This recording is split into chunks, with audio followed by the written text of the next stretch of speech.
Welcome to AG Radio.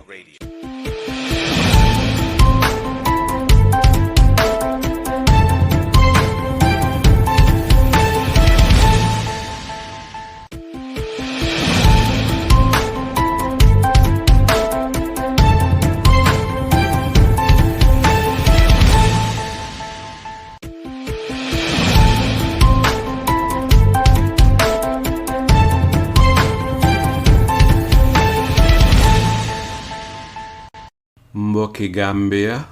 ñu ngi leen nuyu nuyób jàmm nuyób yërmande te ànda ak barke nuyo yi faxe ko AG Radio ak seeni mbokka Seedy Njie ñoomati mbégte gu mag ak bànneex dellu siwaat di waxtaan ak yéen programme tey bi di Monday People Power Programme te ñu tàmma di leen ko indil lundi bu ne bési tey ji dal di tolloog ñaar fukki fan ak ñaar si weerub June atum 2026 comme niñ ko gën a xamee rek si kàllaama angale tey la Monday June 22nd 2026 gan yi tey du ñenn ñu dut di AG panelist waxtaani tey bi dineen gestu li nga xam ne mooy li lembe réew mi si jamono yi li lembe réew mi nag bari na lool waaye benn si yooyu mooy Independent Electoral Commission ñu xamee ko si IEC den war a fay lu tolloog $15 million boo xam ne bi si ay njuuj njaaj leen jël dal di ko fay seeni liggéeykat yi si ay allowances néegi député yi neneen IEC den war a delloo xaalis bi nii ndigte ni gaay jëlee xaalis bi àndul ak luwa sa néegi député ya ban tey Deputy Speaker Seedy Njie mi nga xam ne turam mu ngi fu ne depuis bi voter registration si tàmbalee ak avant loola sax ak ba saa si yàlla tey te daanaka turam day continuer ne fu ne rek ndegam Seedy Njie ngi dunda mu am loo xam ne lii wax na ko am yum def yoo xam ne lii daal néegi député ya ñu ngi doon bugg a waxtaan seet naka la ñuy def nite si jamono yi ñu bari doon leen di laajte ndax Seedy Njie melokaanam yelloo na pour muy liggéey si néegi député yi waxul ne sax pour mu nekk di deputy speaker waaye ndax yelloo na nekk si néegi député yi melokaanam ak jikkoom bu yaagut nii président Adama Barrow génn na dal di joxe li ñoo ooyee 9 points mu ne moom la partem bi dal di joxe def na nag ay rally yu rëy ndiiraan bi ko toppa nag du ndiiraan bu tuuti sa dëgga nag lii léppa lim firndeel rek mooy askan bi ñu ngi laajte am na ñu bari ñu ngi wax ne soo gisee Adama Barrow am sañ-sañi nekkul ne rek dafa bëgg a egga si ñetteeli mandat waaye am sañ-sañi toog di génnee ay 9 points am bépp point bu mun a doon di toog sax bay xalaat ne amaan na sa nekku ne fee nekka ñetti mandat waaye mun na fee toog sa ñeneenti mandat ba juróomi mandat doo gisee loola léppa opposition bi ñoo ko waral sa dëgga opposition bi mu nekkoon benn sa dëgga opposition bi su fekkoon ne ñu ngi def li ñu war a def sa dëgga su fekkee ne opposition bi mankoo woon neen sa dëgga su fekkoon ne opposition bi am neen kun tànne seen biir daldi ko jiital door di waxtaana askan bi di xaar dixième ba jot pour ñu dem oote ji su boobaa Adama Barrow dina doon gis jënn ju ko joomal te élection tàmbaleegut waaye nag liñ gisagum bu demoon élection tey ak ëllëg Adama Barrow duma opposition bi daldi fi toogaat opposition bi ñu ne ñoom ñu ngi waxtaan seen waxtaan yi seen meeting yi bari na waaye bantee rek Gambia ni gisagun leen bugg a gis du ñàkk nag loolu dina ñëw si kanam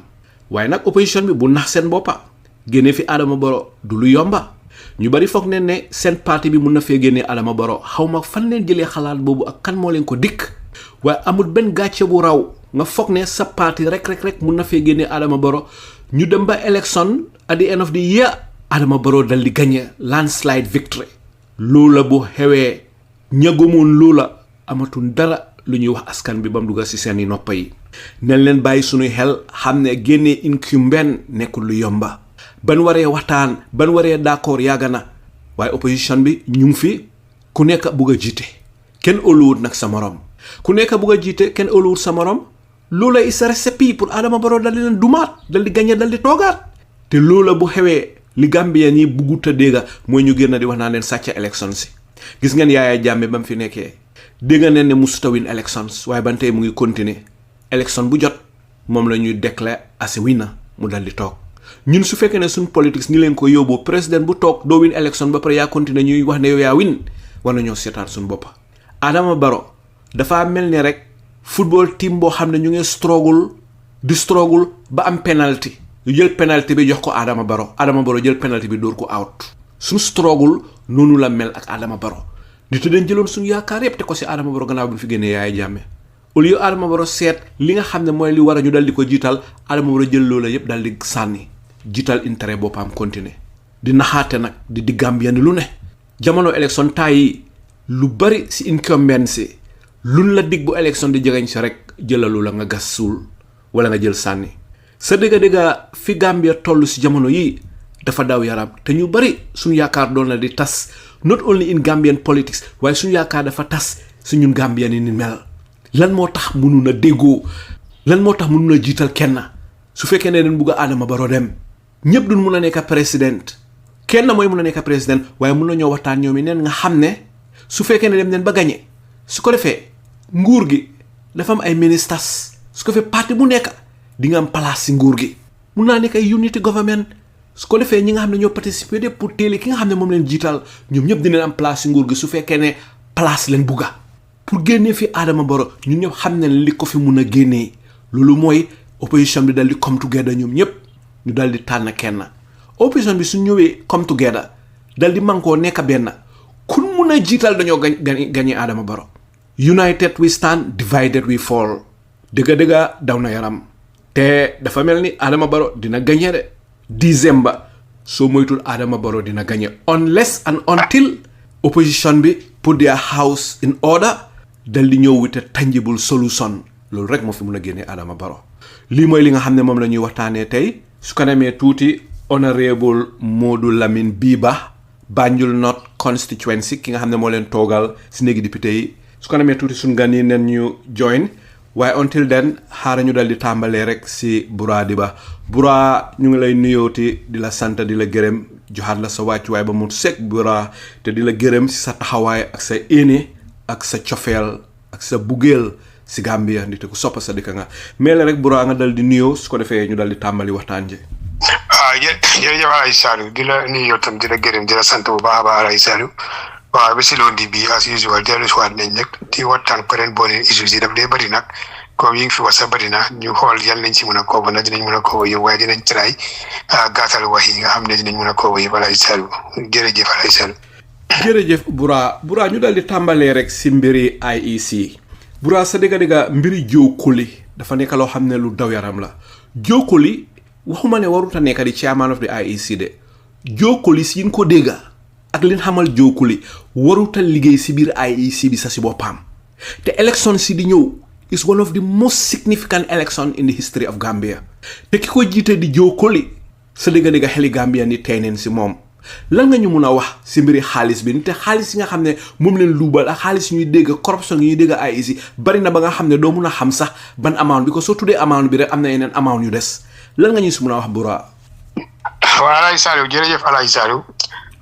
yëfi IEC ak jokkali bi nga xam ne si jamono bii moom mooy di chairman of IEC soo mel ni Alaaji Momar Njie moo fa nekkoon moom personne na léegi ñu jël jokkali teg ko fa so comme li nga wax rek ñu fàttali Gambien si tuuti kan mooy jokkali so ak allégation si nga xam ne tuuma li nga xam ne mooy ñëw si boppi jokkali jamono boobu nga xam ne moom moo toppoon si Alaaji Momar so jokkali tuumal nañ ko 2021 election bi ñeneen ñu bari gis nañ kii Seedy Njie këram la naa nekka so mu mel ni election bi 2021 bu ñoo def registration bi jamono boobu tuuri jokkali génnoon na ci trop nit ñaa ngi ko accuse ne moo Seedy Njie ñoo nekka di def illegal registration so parce que fii sax am nañu fi ñëw si plateforme bi confirm nañ loolu ñu ngi woon si ground bi ñu ne tey su gars yi 2021 si time boobu noonu gars yi ngi def registration ñu ne suñ closé exemple tey ñu gis ne 900 moo fa nekka seeling si mu ñëw nekka 1300 fii sax Lamin si la ñëw na fii mi ngi woon si ground bi nekka si polling station si nga xam ne moom lañ doon defee registration si so yooyu yëpp kan la si nit ñi gën a tuumal ne jokkali moo doon def loolu ak Seedy Njie so amoon na carte yu nga xam ne tamit foroon nañ ko boori badibu so mu nekk carte IEC yi nga xam ne voters card yi nga xam ne dafa empty woon waaye yëpp a nga fa mu mel ni fu ñoo def nataal rek moom moo des loolu noonu tamit kër faatu oo yoon nañ jokkali comme Alhaji Momar mag la moom moo topp si Alhaji Momar during the interview bu ñu nekkee di ko push question si naka la lii mun a happen ne Jokoli dafa mer geera interview bi dem yoonam boobu Kër Fadou ñi ko doon déglu live vidéo yi demoon na viral benn nit ñi tamit doo di question Jokoli mii mooy kan so rasitori Jokoli tamit tuumal nañ ko ne waa këram NPP lañ parce que gis nañ élection bi waa këram dañ jóg di jubileeti parliamentary election bi joos woon foofu APRC ñoo fa bin waa këram ak jabaram yëpp ñu ngi génn di jubileeti te loolu moom IEC chairman la so really dañ fiir ne jabaram yi ak doomam yi nit mun naa wane seen political right la pour ñu support fee na waaye li ñoo wax mooy su fekkoon ne day UDP ñoo win o day ñoom ñoo winoon o ñooñu ñu suñ génnee di support ñooñu ëppoon di jubileet bon nit ñi gëm nañ ne kii Adama Barrow dina ko daawante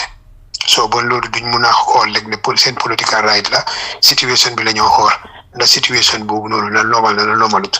léegi suñ ñëwee Alhaji Saliou li nga xam ne moo xew IEC ñu fàttali Gambien si rek 301 million loolu la according to the audit reports 2020 ñëw ba 2023 2024 loolu la ñuy jël ñu lekka yëpp mënuñoo génnee benn evidence pour wane ne xaalis bi fii la duga léegi ñu gis fan yii nii xam nga su audit reports su ñëwee dañ ko dee jox committee bu tudda FPAC ñooñu anything with financial transactions yii nii so ñoom tamit committee la bu nekk ci National Assembly bu nga xam ne ñoom ñoo dee toog di seet loolu so ñoom tamit toog nañ di gëstuwaat si gëstu bi gis nañ $15.8 million yi loolu IEC jël nañ ko ñu ne ay allowances la gars yi fay si leen returning officers yi so returning officers yi ñi ko xamul mooy ñi nga xam ne ñoo dee nekk si gox yi toogal fa tuuri IEC te loolu lii yëpp gars yi ko def comme 2021 election bi ñëw si yeneen élection yi fa nekk waaye li si ëpp yëpp 2021 élection bi si la gaay def lii so mu mel ni report yooyu noonu ku ko yëtt di nga si jël ay fànn yu am njëriñ moom mooy ñii nii dañ ne noon fay allowances si suda allowances yi nga xam ne ñu ne nomination allowance mooy comme buñ leen jëlee liggéey waa motivation allowance yooyu nekk na fa supervision something la supervision allowance yooyu tamit yooyu nekk na bi allowance bu nekk lu xam ne alawaan si bëri na di lii yëpp la ngay fay seen boppa waaw lii la gaa yi jël Alhaji Saliou ñu fay ko seen boppa so moo tax bu gaa yi FPAC bu gaa yi di def seen bu gaa yi di conclude seen investigation bi ñu xam ne lii dañ ko def comme mu deliberate parce que soo xoolee IEC tamit dafa am loi yi nga xam ne moom moo leen tënka so am na loi bu nga xam ne ñu ngi ko ooyee electoral service code waxut ne da nga war a employ officer bu nga xam ne after boo ko employé da nga ko war a fay ay motivation ay supervision ay nomination allowances yu nga xam ne yooyu yëpp dafa nekkut ci code si so lu nekkut ci code si sax mënuloo ko apply so ñu yaakaar ne ñoom 5 commissioners yi nga xam ne ñu fa waruñoo def lii waaye dañ ko def si li leen ne te li tax gars yi def ko nag Alhaji Saliou moom nga fi wax ne nit dafa sàcc élection ñu announce la as dibina te ñu nag dee def announcement boobu moom mooy IEC so mu mel ni IEC nekk nañ suñ big problème moo tax gars yi sañ a def lii si gëstu bi tamit Alhaji Saliou lifin FPAC ak audit report si liñ génnee mooy am na benn compagnie bu tudda Electoral Service International ñooñu tamit dañ supply IEC ay matériel yi nga xam ne IEC ñu ko doon use si time élection bi so boobu tamit IEC liñ saay na ñooñu document bi ak payment si gars yi wax ci document bi ne loolu la gars yi def ak payment bi gars yi transfer loolu dafa utee comme suba ak guddi loolu explanation amu fa because corruption la doo wax ne kii loolu kañ la woon Bura élection bi passé 2021 si élection 2021 élection bi so loolu la gars yi def ak compagnie bi tamit te loolu ñan ñoo ko def compagnie bi fan la jógee Europe la jógee ndax Afrique compagnie bi Africa compagnie la I think Africa la mi ngi tudda Electoral Service International something like that so xam naa ñoom bas ñëwee fii dinañ ñu ko gën a leeral about this company so naka la finance naka la demee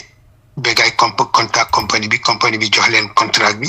ak yooyu noonu yëpp ak payment bu ñëw kickback si naka la demee si yooyu noonu yëpp Alhaji Saliou xam nga deal Alhaji Saliou mën na la Alhaji Saliou nañ def si paper si lii paper si sax li fa nekk is too much ak matériel yi ñëw mënuloo ko provide léegi ma ñëw on top of that bu payment bi ñëwee ma ne Alhaji Saliou xaaral dinaa ko def like 8 million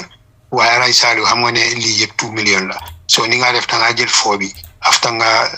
dugalal ma kële na le foo bi so ñun ñëpp xam ne naka la dee demee so waaye electoral commission bu nga xam ne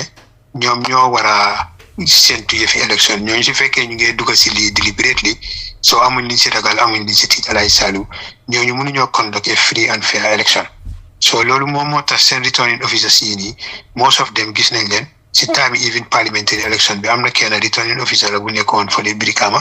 meroon na parce que dafa bëggoon pour taxaw dafa bëggoon pour taxaw comme MP si pour MPP so bu gaa defee seen sélection bi sélecul ko kooku meroon na ba doo di wax yi ne lim leen defal si election bi léegi lii ngeen koo fay kooku meroon na because ñu foog naa Sow la santa su ma mënee fàttali ku turam so dafa bëggoon a taxawal MPP waaye bu gaa defee seen sélection bi area mu bëgg a taxawal seen national assembly ba defee ko dafa mer ba doo di mer di xaw a génne wax yi waaye liñ understand after ñu ne gaa dañ ko traité ne ko lii muy wax su ko continuer moom ci boppam mooy duga bu mer ba lifin nii because daf ko doon def with the hope ne dinañ ko jox position Alaaji Saliou soo gisee most of the polling agent yi nga xam ne ñu ngi jógee si opposition bi ñu ñemee pour bribe ñooñu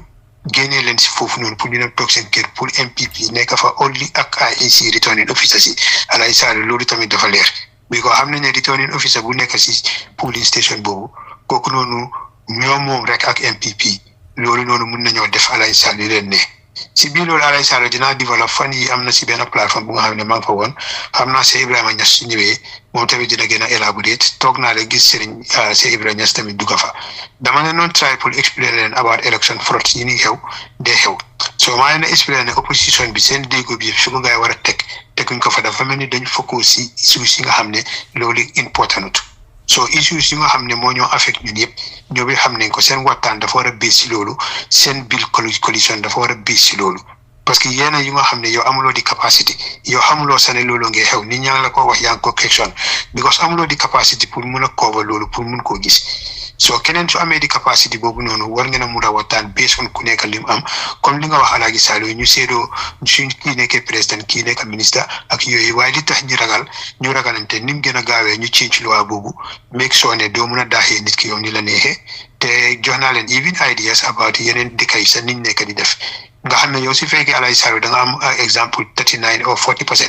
man ma am 6% keneen am 7% kii am 8% loolu moo tax ñu am almost 50-something%. So electoral law si mun nañ ko faa dugal man su fekkee dama dem ba ma mënatuma liggéey yow ma resign from that coalition kali tamit resign ba yow amatuloo 50 dañoo dem election because amuloo di numbers again pour mun a lii loolu yëpp luñ mun a fix la dañ ñu mun a génn si lii nga xam ne sa 5% bi nga am ak sa 10% bi nga am keneen dina ko mun a dina la respect because 10% boobu moom moo tax kii mu cross 50 so di moment ngeen def coalition kii resign rek den nguur gi daanu na da ngeen a demati election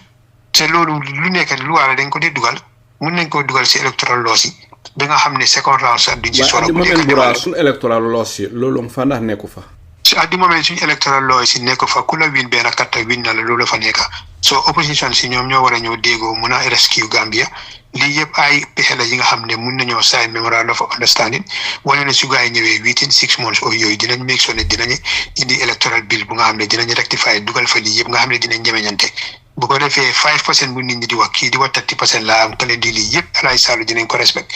because lii dina tax man su fekkee man di jox da nga am exemple 46 Alaaji Saliou man ma am suma benn 5% suma benn 5% yi moo tax nga am 51 win nga so léegi lii suñ ko dugalee suñu electoral law bi man ma endorse la su ma la endorsé rek IEC accept nañ ko dañ yu win nga soo jarul second round léegi man dee bu ma withdraw Alaaji Saliou sa nguur gi daanu na because 46 bi boobu mooy delloo because dama resign to IEC wane ne resign now from this memorandum of understanding so 5% bi am na njëriñ so dinañ liggéey based on programmes ak naka la ñoo def te man tamit suma 5% bi dinaa xool naka laa ko expandé dinaa make sure ne dinaa nekk di liggéey si government bi waaye dinaa def yu bari si tuuri government bi pour gën a mun a convince nit ñi nga xam ne suñu dematee élection te ku nekk dafa demal sa boppa Alaaji Saliou dinaa mun a try suma 5% bii nii based on dugg naa si government bi satisfy naa ñu bari li nga xam ne moom lañ bugga so dinaa ko mun a expand ba nga xam ne maybe next time dinaa am 11% so yow tamit soo liggéeyut su ma liggéeyut ma daanu am 2% or 3% yow tamit soo liggéeyut Alaaji Saliou sa living percentage bi nga amoon nga daanu so I think it's not difficult pour ñi mun a def loolu so moo tax maa leen a xelal tamit di leen wax loolu waaye mu mel ni yenn plateforme yi ñeneen ñi ba léegi dafa hard pour ñu understand lii li gars yi nekkee di wax rek mooy kii lii kii lale te loolu yëpp dafa nekk di waste suñu time moo tax coalition bii nii pour mu taxaw comme ni ko nit ñi bëggee mu hard waaye li ñoo géem a try pour wax Alaaji Saliou si jamono bi fi IEC la ñoo wax so li nga xam ne moom moo génn 15.8 million bii nga xam ne FPAC ñoom ñoo def seen investigation am si lu leer bu gars yi dem nañ ba si banque bi gis nañ most of the returning officers buñ leen ko joxee ñu ne dañ ko waroon a spend xaalis bi within that by then election period bi bu election bi passé sax xaalis boobu mu ngi seen account laaluñ si dara te IEC demuñ pour gëstu ñi pour ñu war a indi report wane ne xaalis bi ñu jël dugalal leen ko seen account spend nañ ko si time election bi because dañ ko need pour spend ko so loolu amut ñii dañ denc loolu si seen account mu mel ni dañ leen jox xaalis bu nga xam ne ñii needuñ ko dañ leen creatal allowances si nga xam ne is not important using ko sax loolu aftam si banque bi la nekk noonu seen account la ko ngay di teg di ko njëriñoo si leneen alay saalu lii la report bi génna moo tax dañ leen jot 12 months according to FPAC pour ñu mun koo fay te hand over nañ file si yëpp si office of the IG pour mu def investigation bu nga xam ne dafa force IEC pour xaalis bii nii 15.8 million bii ñu delloo ko ni mu gën a gaawee alay saalu lii moom mooy xew si National Assembly bi so investigation yi gars yi noonu def yëpp lii la so ñii mënuñoo tontu dara account si dafa leer xaalis bi was there after the election xaalis bi mu ngi fa si returning officers yi nii yëpp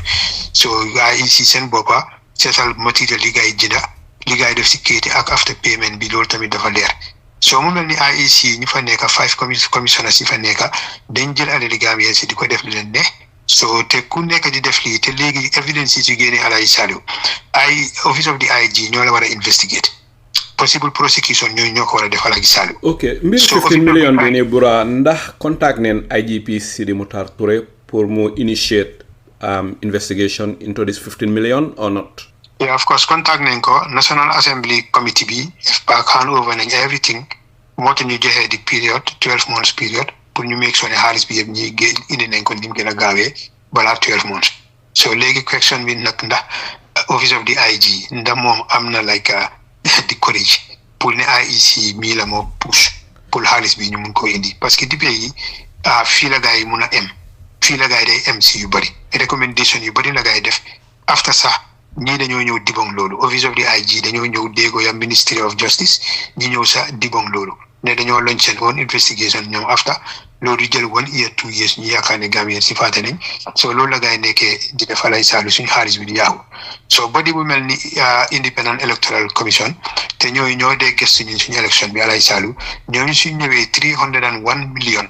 si 2020 ñëw lii la ñuy jël la bacc séeréo ko jokkali si boppam am na si lu ëpp 50 million jokkali li nga xam ne mun koo wax fu mu duga jël na xaalis bi yëpp lekk ko mu toog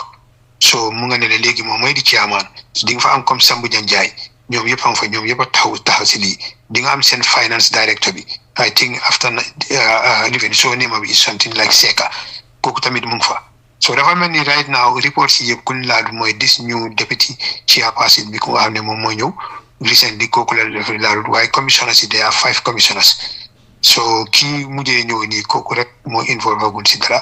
waaye ñeneen ñi fa nekk yëpp from jokkali ñoom Sambu Janjaay ñoom Makam Kan ak kii Seka ñoom yëpp alay saalu dañ involve si lii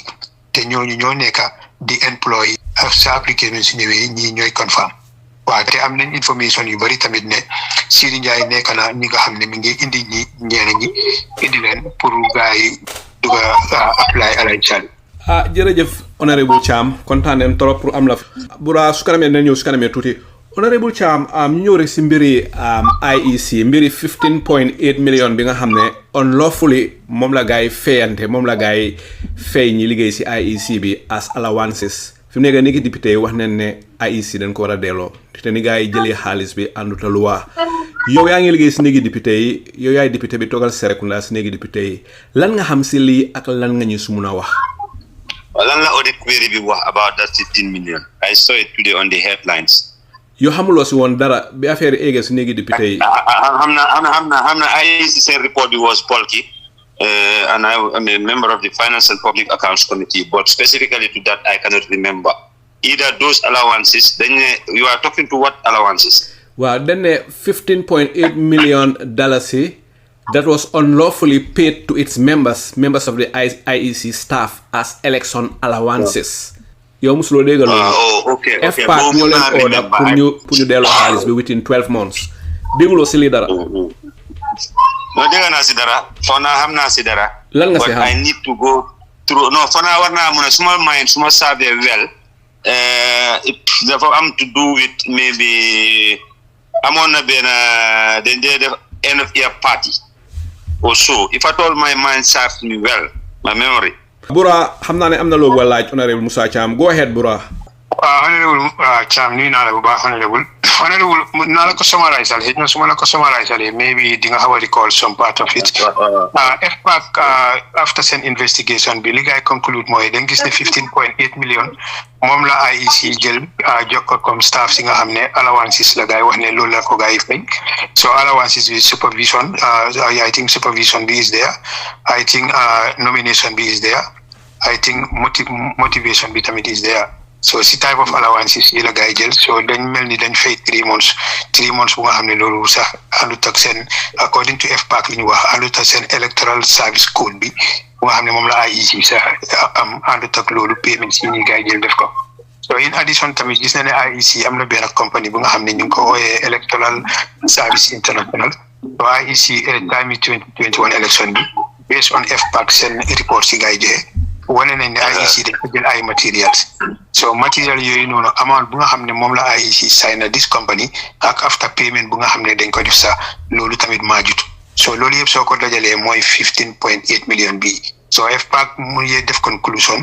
wane ne dañu war a fay lii within 12 months. So hand over nañ everything ci office of the IG pour IG tamit def liggéeyam ñu make sure ne ni mu gën a gaawee ñu recover xaalis bi parce que li fa gaay doxal yëpp comme la ko lay saali wax is unlawful.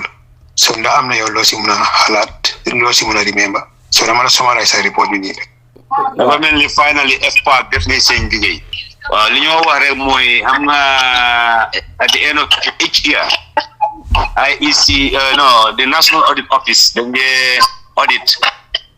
financial statements of all government sectors and ministries, departments, and agencies. So this is the accounts of the GOTG, IEC defin. So, and this is the process. After because National Audit Office publishes audited accounts, they will be called to the FPAC. FPAC, the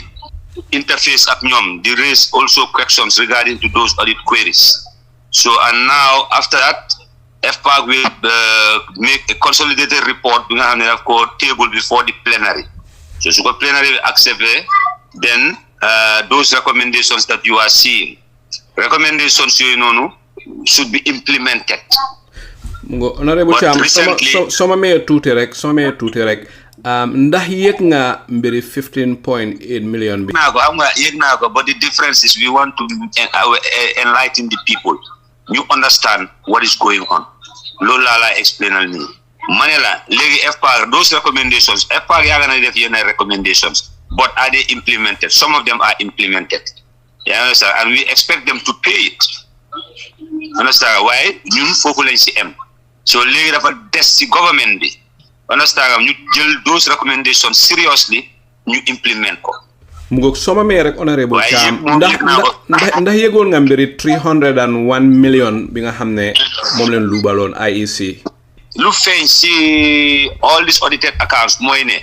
dafa fe lack of adherence to the Public Finance Act. Most of those queries that you are seeing, they didn't adhere with the Public Finance Act or the procurement rules. For IEC ñom loolu lañ wax so légui des na ci ñom ñu regularize those transactions by providing evidences ne these transactions have happened.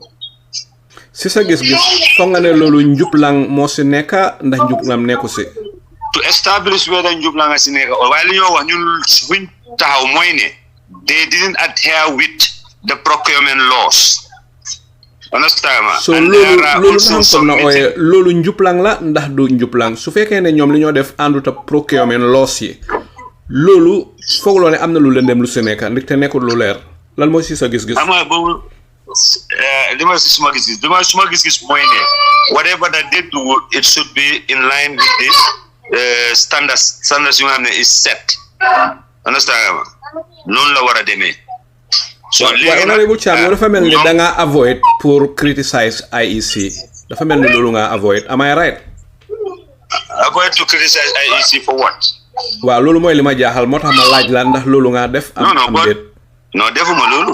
loolu am li nga wax moom li ma la wax xam nga ñun report bi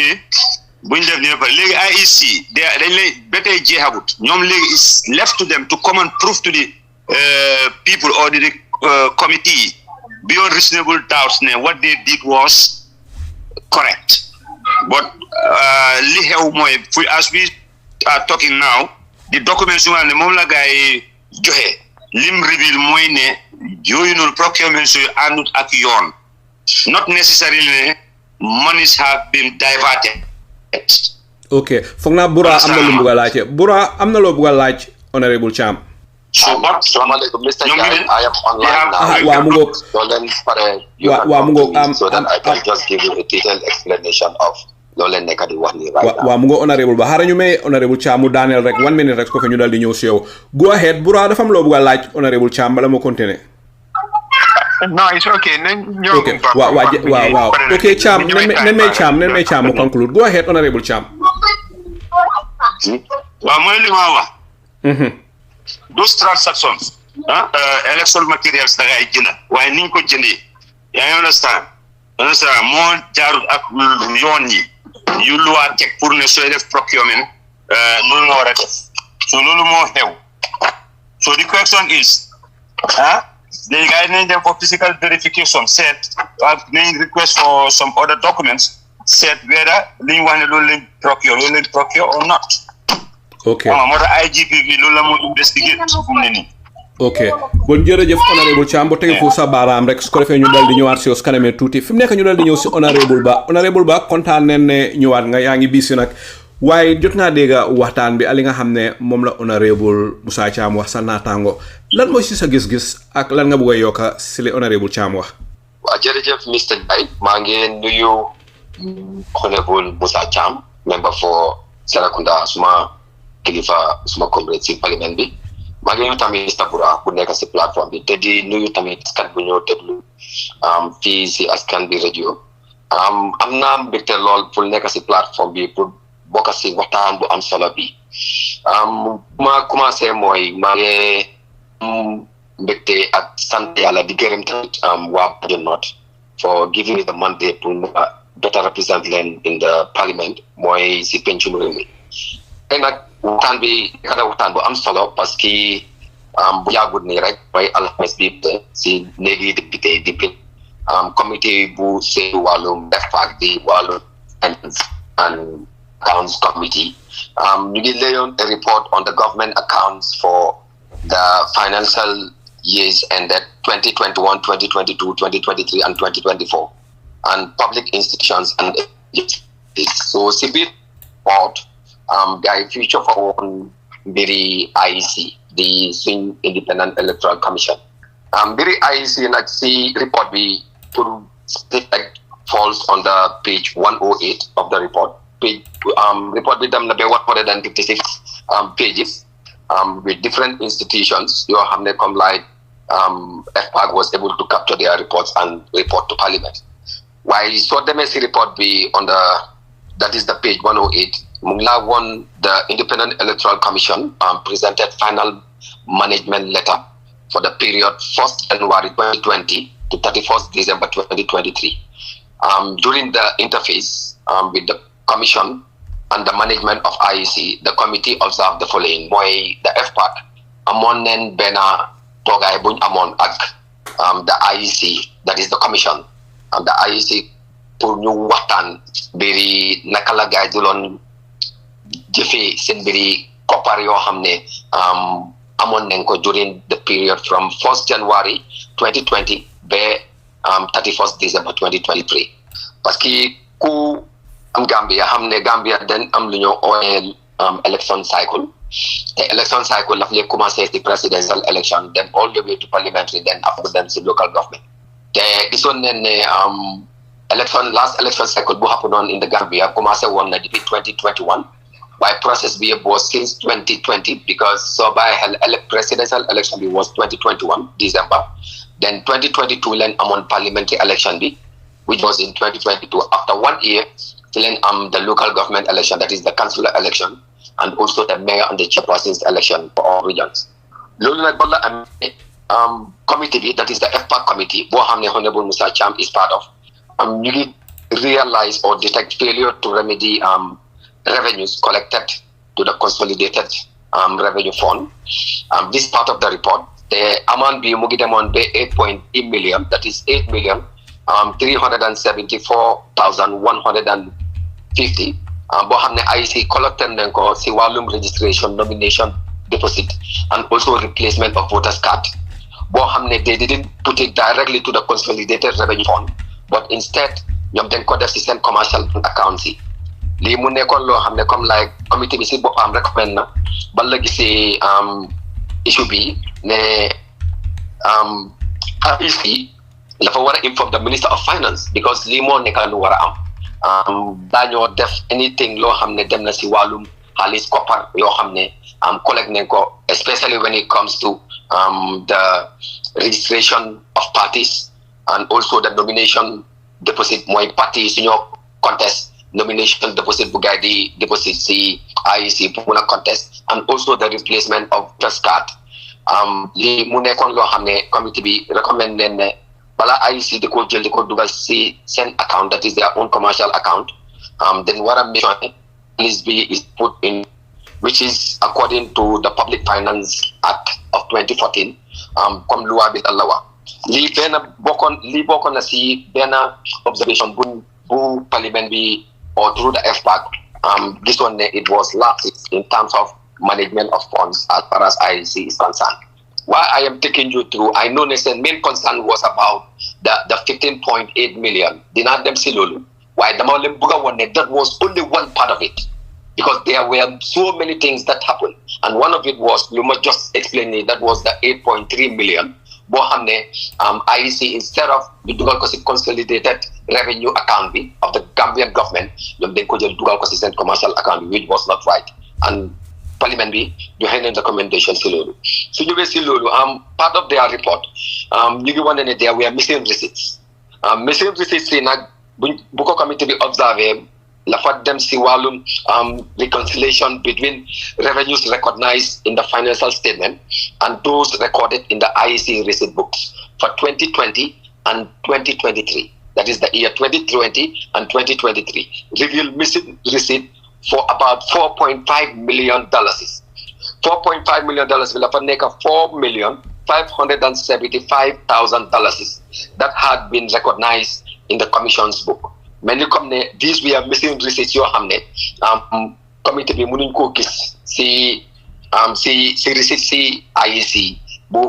gaay present to the committee. So si bit lolu committee bi recommend ne tamit the office of the IGPs will investigate the whereabouts of the missing receipts and update the document within 60 days as far as the laying of the report is concerned. After tabling of the report, failure to obtain the approval for the opening of the commercial bank accounts. Because li yep la fa nekkal lo xamne fok nit yi xamne li yep happen na te ñu ngi wone commercial bank account bi gañu ko ubbi won ak bank bu ñoo oyé Senate Bank, GT Bank ak Trust Bank. Ñetti bank yi la gaay use pour ubbi account yi. Why there is a missing receipt of 4.5 million. Li yep was captured as part of the report was concerned. Suñ demee further, failure to use donor support fuel election activities. Committee Bitamit observed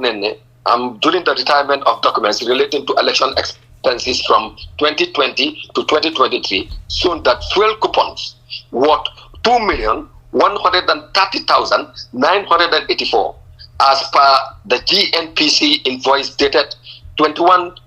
the 21st October 2021, were received by the IEC from the African Union for the 2021 presidential election activities. However, coupons amounting to 302,400 were not used in regions like Karawan and Mansa Congo, as management claimed that we have no GNPC petrol station, because there was no GNPC petrol station in Karawan and Mansa Congo in those regions, and these coupons were diverted for other purposes. So the yep happened now. See reporting IECB during the year 2020 by 2023. So the next become like we had the 15.5 the 15.8 million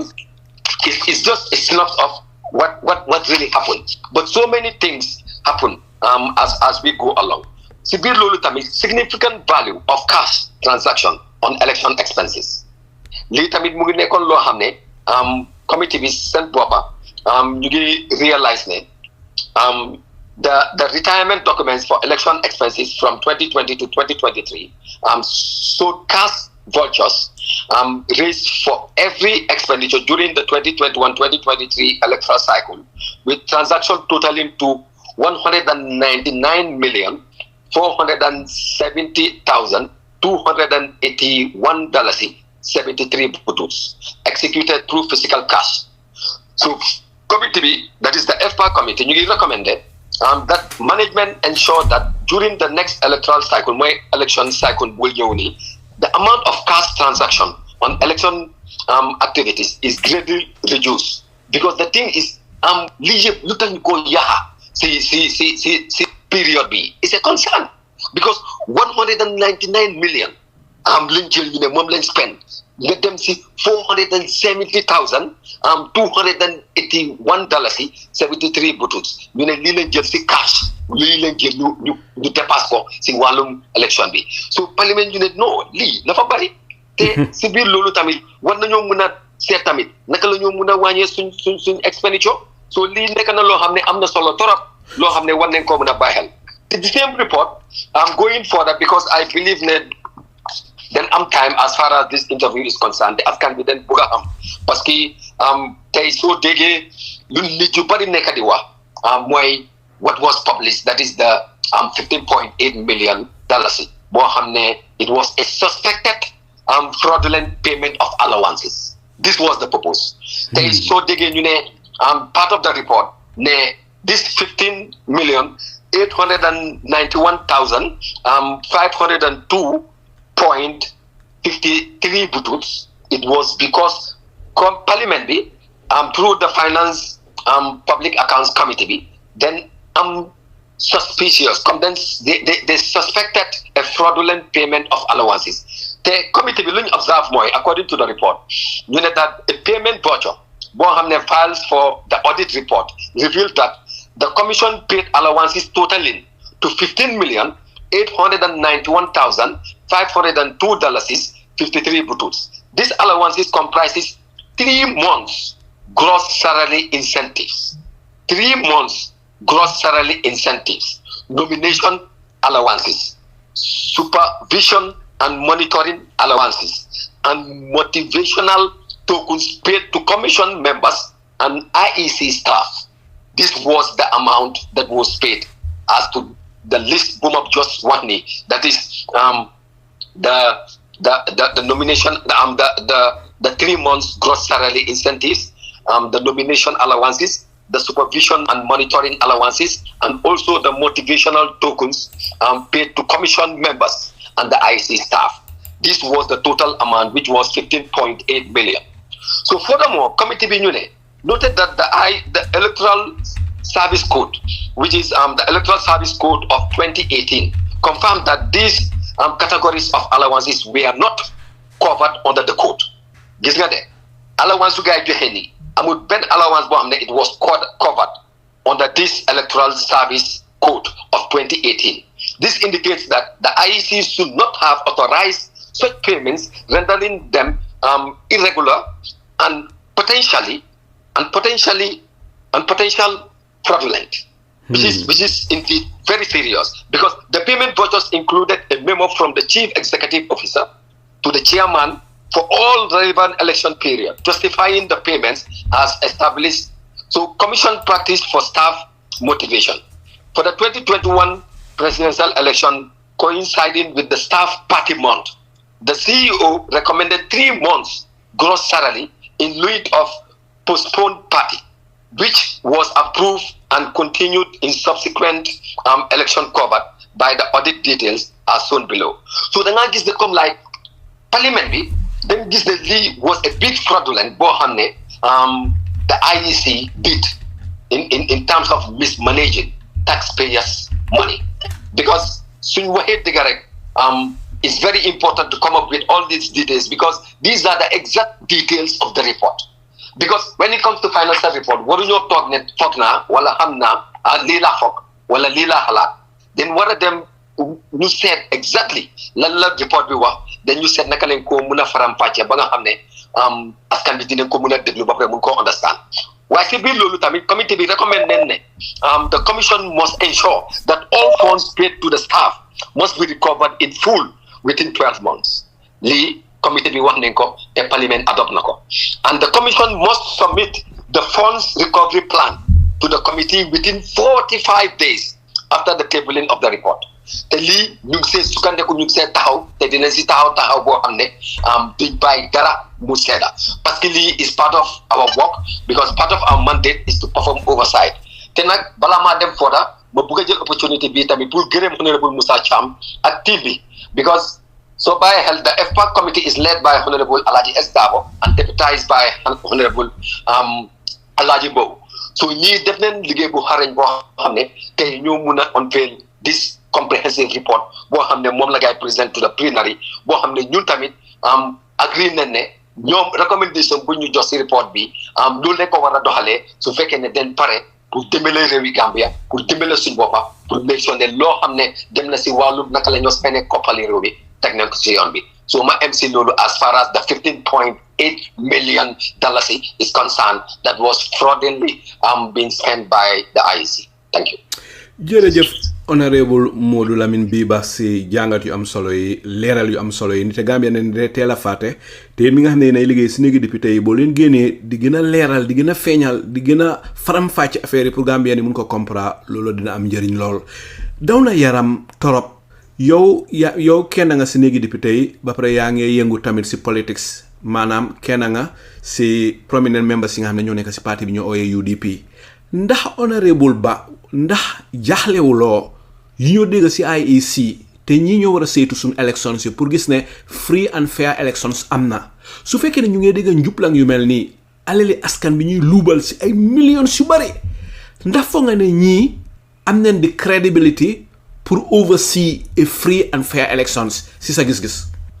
waaw Mr. Jai soo ma laajtee loolu nag dinaa ne is very worrying as a very concerned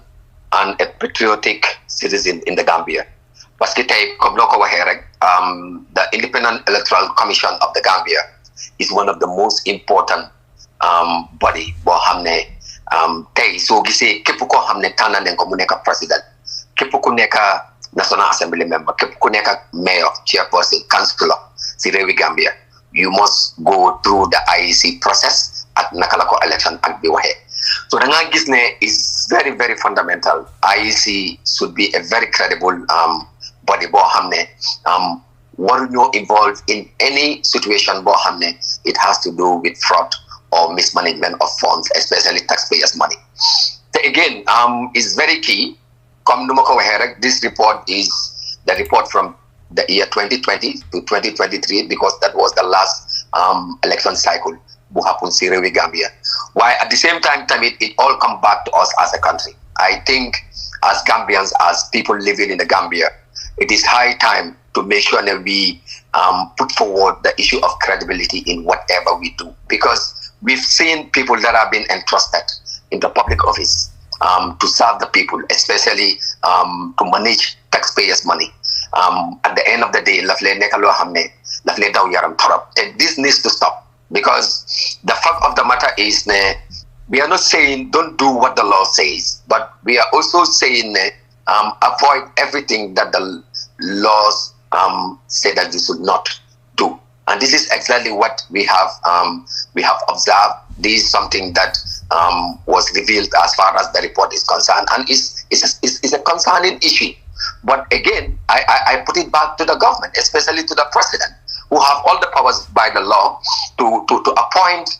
the commissioners, to appoint the one who leads the commission. So this is something that is very important to make sure that it is very important to put the credibility criterion aspect in place and make sure that it is fully implemented at the end of the day. And again, it has to do with us as country, as people living in the Gambia. Gambia. This is very unfortunate because we're talking about millions of dollars. As I mentioned, come like the 15.8 million. This is not a small amount. this can change the lives of so many Gambians, especially when it comes to our social sector, particularly the most passionate that I have in my heart that has to do with our health sector. But at the end of the day, this was taken for and given to the IEC to manage our election. I think they should have done the needful and do it accordingly. But again, as instructed and also recommended by the Parliament, as part of our oversight, understanding that we are the apex authority given all the powers by the Constitution of the Republic of the Gambia to perform oversight function to all government institutions, including the Office of the President, we must also do the needful to make sure that we follow up. Yes, mage jegalu si lolu every time nga rectify masi waye tamit doma bilem olof fi Banjul again waye mage jegalu bu ba comme ne ñun député ci pencum réew mi yalla la fa def ne ñu ñoo nekka the apex authority suma ne the apex authority danaka suñu wessi walum décision tay ci walum setu naka lañoo doxalee réew mi ñu ñoo nekk di muna guide the executive pour ñu doxal réew mi so si biir loolu I believe ne suñu recommendation bi is very strong and suñu recommendation bu ñu joxe am na maanaa boo xam ne ñun suñ ko toppee dinañ si mun a am lu bari because lii loi bi waxu ko te teg si tamit nekkul xaalis boo xam ne dañ leen ko war a may xaalis boo xam ne la dañ ko war a fay accordingly te dinañ make sure ne dinañ def suñ kéemtulaay kattan pour toppa xaalis bi through the FPAC committee of the Parliament that is pencum réew mi thank you. Honourable mu am leneen lu ma bëgg a laajte rek su ko demee tuuti dina ñëw si Honourable Musa Cham ba pare xam naa Bura am na lu mu bëgg a laajte soo ma dalee laajte rek dal di may gaay ñu ngi wax mbiri 15.8 million fii nii waaye buñ faate 301 million dalasi boo xam ne ñoom ñu ngi ko jël dugal ko si seen private bank account si loo xam ne lii it is election related expenses waruta dem seen private bank account si te ñu feeñal lii mooy auditors yi bu ñu feeñalee nii ñu dal di contact IEC pour IEC provide bank statements IEC officers si dal di bañ so noonu la police yi tàmbalee investigations sa according to Ismaila Cissé mu ne police yi submit neen investigations si through the AG chambers and Ministry of Justice for legal advice waaye boobaa léegi ban tey dara xewut te lii is 301 million su fekkee ne 301 million ni leen ko sànkee ba nga xam ne prosecution amut bon definitely 15.8 million góoma ne neen ko réglé. Mr. Njie so bàyyi xel si report bi page 114 the last clause mu ngi laa woon the payment of monies to private personal bank accounts of staff mooy ne xaalis si IEC bi dañ ko jëloon di ko fay si personal bank account si staff yoo xam ne ñoo nekkoon si biir IEC.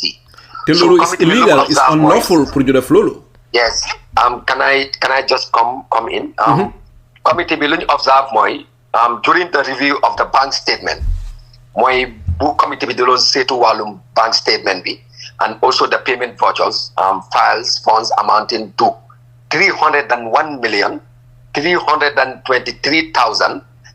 $301,323,850 relating to election expenses we are paid to the returning officers private bank accounts to handle all election expenses in their respective regions. Many company this 301 million was paid then coffee see IEC regional officer to you take care of their expenditures in the different regions. Why committee bi ñu ngi recommend in the line with regulation 21 subsection 25 of the financial regulation 2026 state money shall not be paid into a private bank account. The committee recommends that the IEC should open the commercial bank at their regional offices. Failure to maintain a database of registered political parties. This is also another thing boo xam ne happen na waaye da ngaa gis ne suñu weesi wàllum this 301 million committee bi lii leen recommend ne state money which is already been mentioned by the so demee si regulation 2021 subsection 25 of the financial regulation 2026 lii is not correct is very wrong so da ngaa gis ne at the end of the day parliament tamit joxe neen recommendation boo xam ne dëgg la moo war a am waaye da ngaa gis ne at the end of the day, all this amount also, so by help, report below one erect the money, these monies we are paid to their personal account. Why whether this money we are retired accordingly after being paid to their accounts. The time it is not correct, number one. For state money, would them see any personal account of anybody living in the Gambia or working for the Gambia. Li nek na lo xamne mo happen. So pour leral fofu rek. So da nga gis ne at the end of the day, mun nañu wax lubal, fine. Why where is the evidence of the lubal of this amount? This was not captured by this particular report. So pour leral lenko. But at the end of the day, it is important because that amount is too much. Koko dega da nga ne 301 million. You understand? Halis bu bari la $323,850. Why da nga gis that this was the entire expenditure of the election during that particular election cycle. Tegarega lolu bari na torop te daw na yaram fim nek ñu daldi may Bura di ba gis na ne Gibril Fadia ex na Gibril su kaname dina ñew ci yow fim nek ñu daldi may Bura ban laajte nga amal honorable Modou Lamin ba bala ñu ñew ci honorable Cham. Jërëjëf Alaaji Saliou honorable xam naa di nga ko fi téye lu yàgga honorable li ma la laaj léegi mooy report bu mujjee génne nii man tamit read naa ko waaye bi ma summarize report bi fii Alaaji Saliou am na question bu ma laaj sax waaye man gisuma ko si report bi compagnie bu nga xam ne moom la IEC mention ne moom la gaay doon jëlee lifin matériel pour l'élection bi I think su fekkee ne mistake guma Electoral Service International noonu la compagnie bi tudda Alaaji Saliou laaj na ma nag compagnie bi nag Gambien yi ñoo ko moom ndax ding Gambian ndax xam nga information about this company ak naka la transaction bi demee. What is the name of the company again? Electoral Service International. Well, I believe even the indication of the name, Electoral Service International, already one is not a Gambian company. If my memory will serve me well, to be honest, because at the end of the day, these are bodies that will come and open office in countries like the Gambia, whilst they operate internationally, and their boards are always, people that are from outside. Yeah, retama indi lolu tamit moy si fekkee ne contract bi material yi ñu wara joxe ñu ngi sign for proof if I am right for now 2 point something million. So in the end the company was paid more than around 3 point something million. So the company is Gambia. So based on the report, so that online company bi or company bobu tamit dafa corrupt because na kay nekké Gambia nga involved di li nga sign ñoo fayla lu ëpp lolu nga jël ko bon amna arrangement bu yow no. Yeah, because what happened is as part of the report it comes under the overpayment made to contractor. So the committee will observe moy IEC procurement files for the period on the scope revealed a contracted date 19th March 2021 between the IEC and the Electoral Service International. Eventually, this is not a Gambian company. For the procurement of voter registration materials, the contract stipulated that the Electoral Service Institution, that is the EESI, will supply the products and perform the related services for a total sum of $2,995,000. However, the committee noted that the bank statement showed that actual payment to the Electoral Service International was $3,080,789, resulting in an overpayment of $85,789.99. So committee will recommend the IGP to investigate the $85,789.99 discrepancy between the $2.9 million contract with the Electoral Service Institute International and actual payment made. So IEC also should ensure that adequate controls are put in place to strengthen payments made to contractors. Because Mr. Bura, lafla won regne, do more nega. Because contract Mr. Fekene, it was 2.9 million. You got them pay 3 point something million. I'm not help. te mënuloo provide benn documentation boo xam ne it shows ne da nga yokka in terms of there was any supplementary boo xam ne da nga si yokka pour mun a fay. So this is showing you how fraudulent all these transactions were. So da nga gis ne at the end of the day comme lu parliament bi recommend is the office of the IGP, because parliament bi la fa recommend mu jox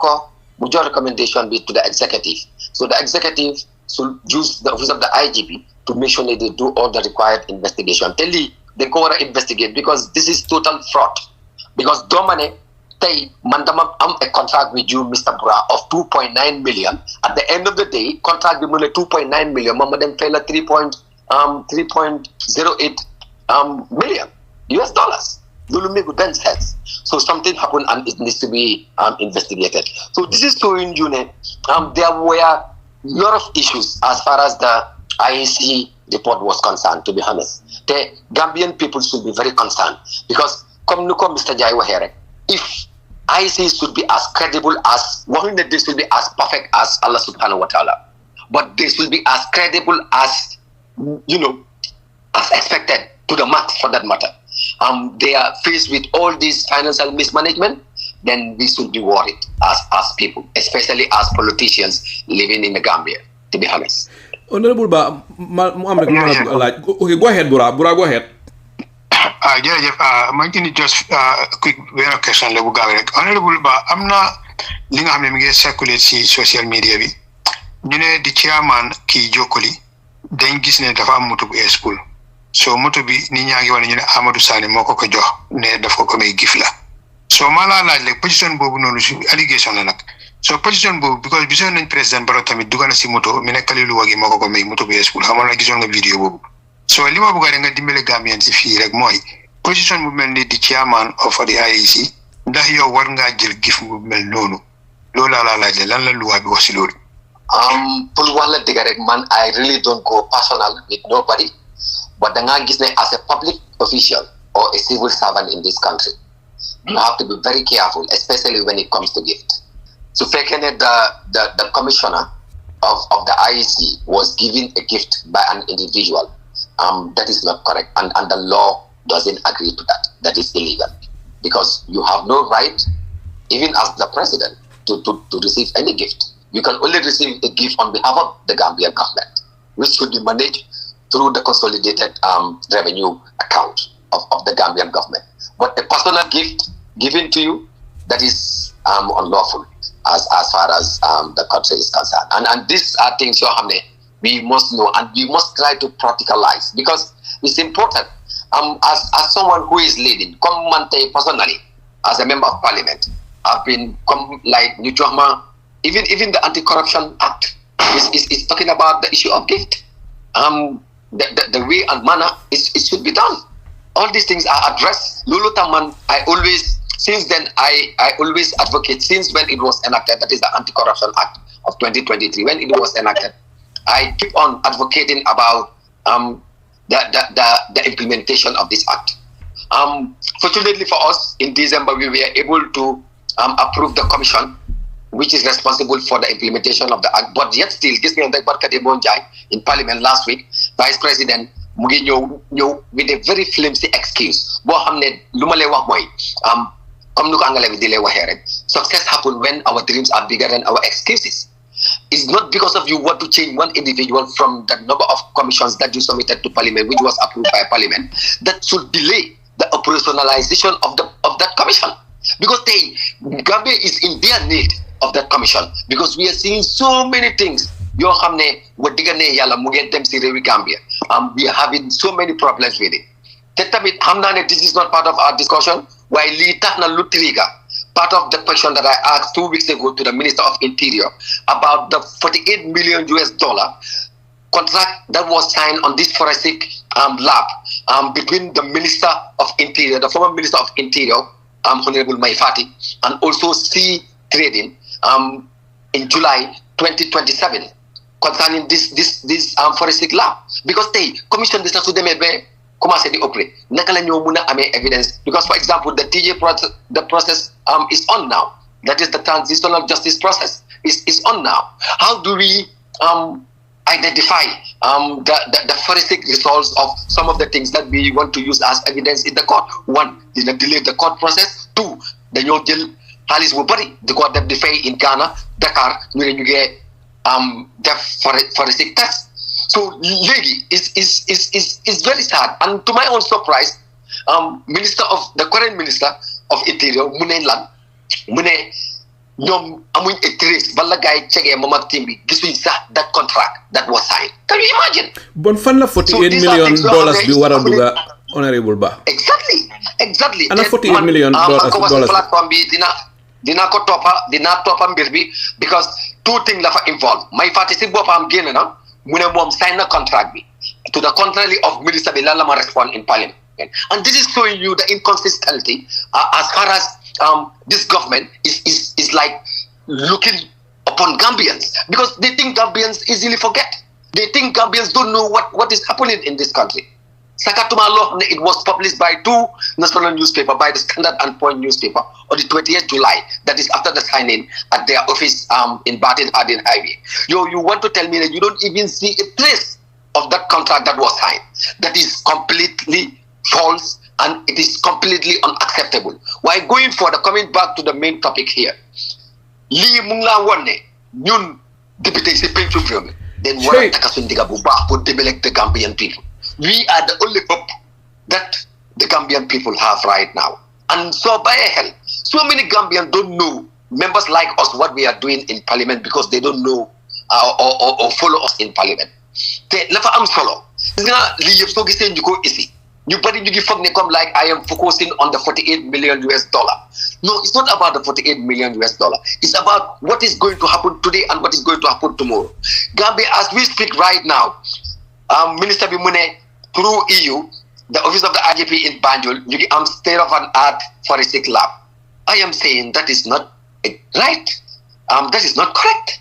Because at the end of the day, why are we still going outside Gambia to do forensic tests? Why should we do that? So at the end of the day, then by the mislead the public. And man, to be honest, and I believe someone natangay in parliament, ñoo xamne am nañ xoli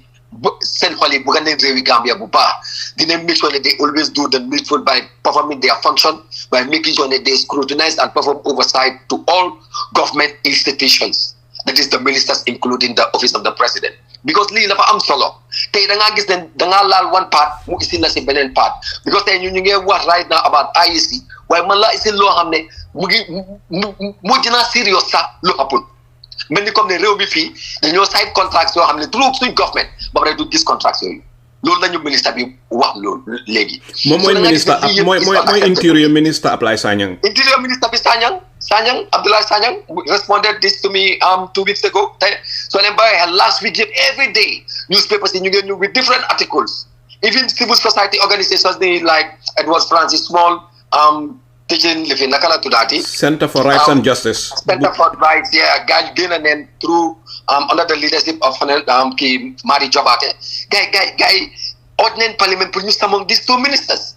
You understand? The former minister and the current minister. Because to be honest, with all the evidence that I have, the current ministers will be held to contempt. Because Honourable, ndax mu ngeen a summon Mai Fatty Bantay pour mu appear before parliament? Of course. Fo nga ne su li continuer di ngeen am pour olu Mai Fatty pour mu ñëw explain fan la sun xaalis bi duga. Mr. Njie, so savon sa si any public office, we parliamentarians have all rights for samong la. Because let me tell you, as members of parliament, we have powers as equal as High Court. This is what the Constitution says. So we have all those powers to call you to come and answer to us. We can summon you. We don't even call you. We summon you. Luluta parliamentarian dule urge. No. Parliamentarian dule wa kindly. No. Honourable Ba, yow mi nekk si néegi député yi ndax léeg-léeg doo dee jaaxle di level of corruption yin dee discourse yin dee waxtaanee si néegi député yi ndax léeg-léeg doo dee jaaxle. Dama lay jaaxle waaye at the same time tamit dama lay jika foog ne lii musuta am si réewi Gambia parce que soo leen bàyyee xel let's go back to the records. Tey currently with the current crisis that we are faced with, amoon na jamono in 2024 laajte woon naa the minister of petroleum the issue of the Russian oil, the funding that is the areas that they owe to Senelec and Kapawa. You know that sparked a lot of debate on when it comes to the public space. And Lulu, in Parliament. These are critical questions that I come up with in Parliament. Man, I don't go to Parliament. Birika power ak Senelec public bi den feel ne ñu ëpp doole ci Gambia ni den feel ne dafa am lu lëndëm lu government bi explain wala dafa ñu of course lu lëndëm mu ngi ci because suma laajte wutoon question boobu in 2024 in Parliament kenn du xamoon ne that period Gambian government ñu ngi ameloon combined car power Senelec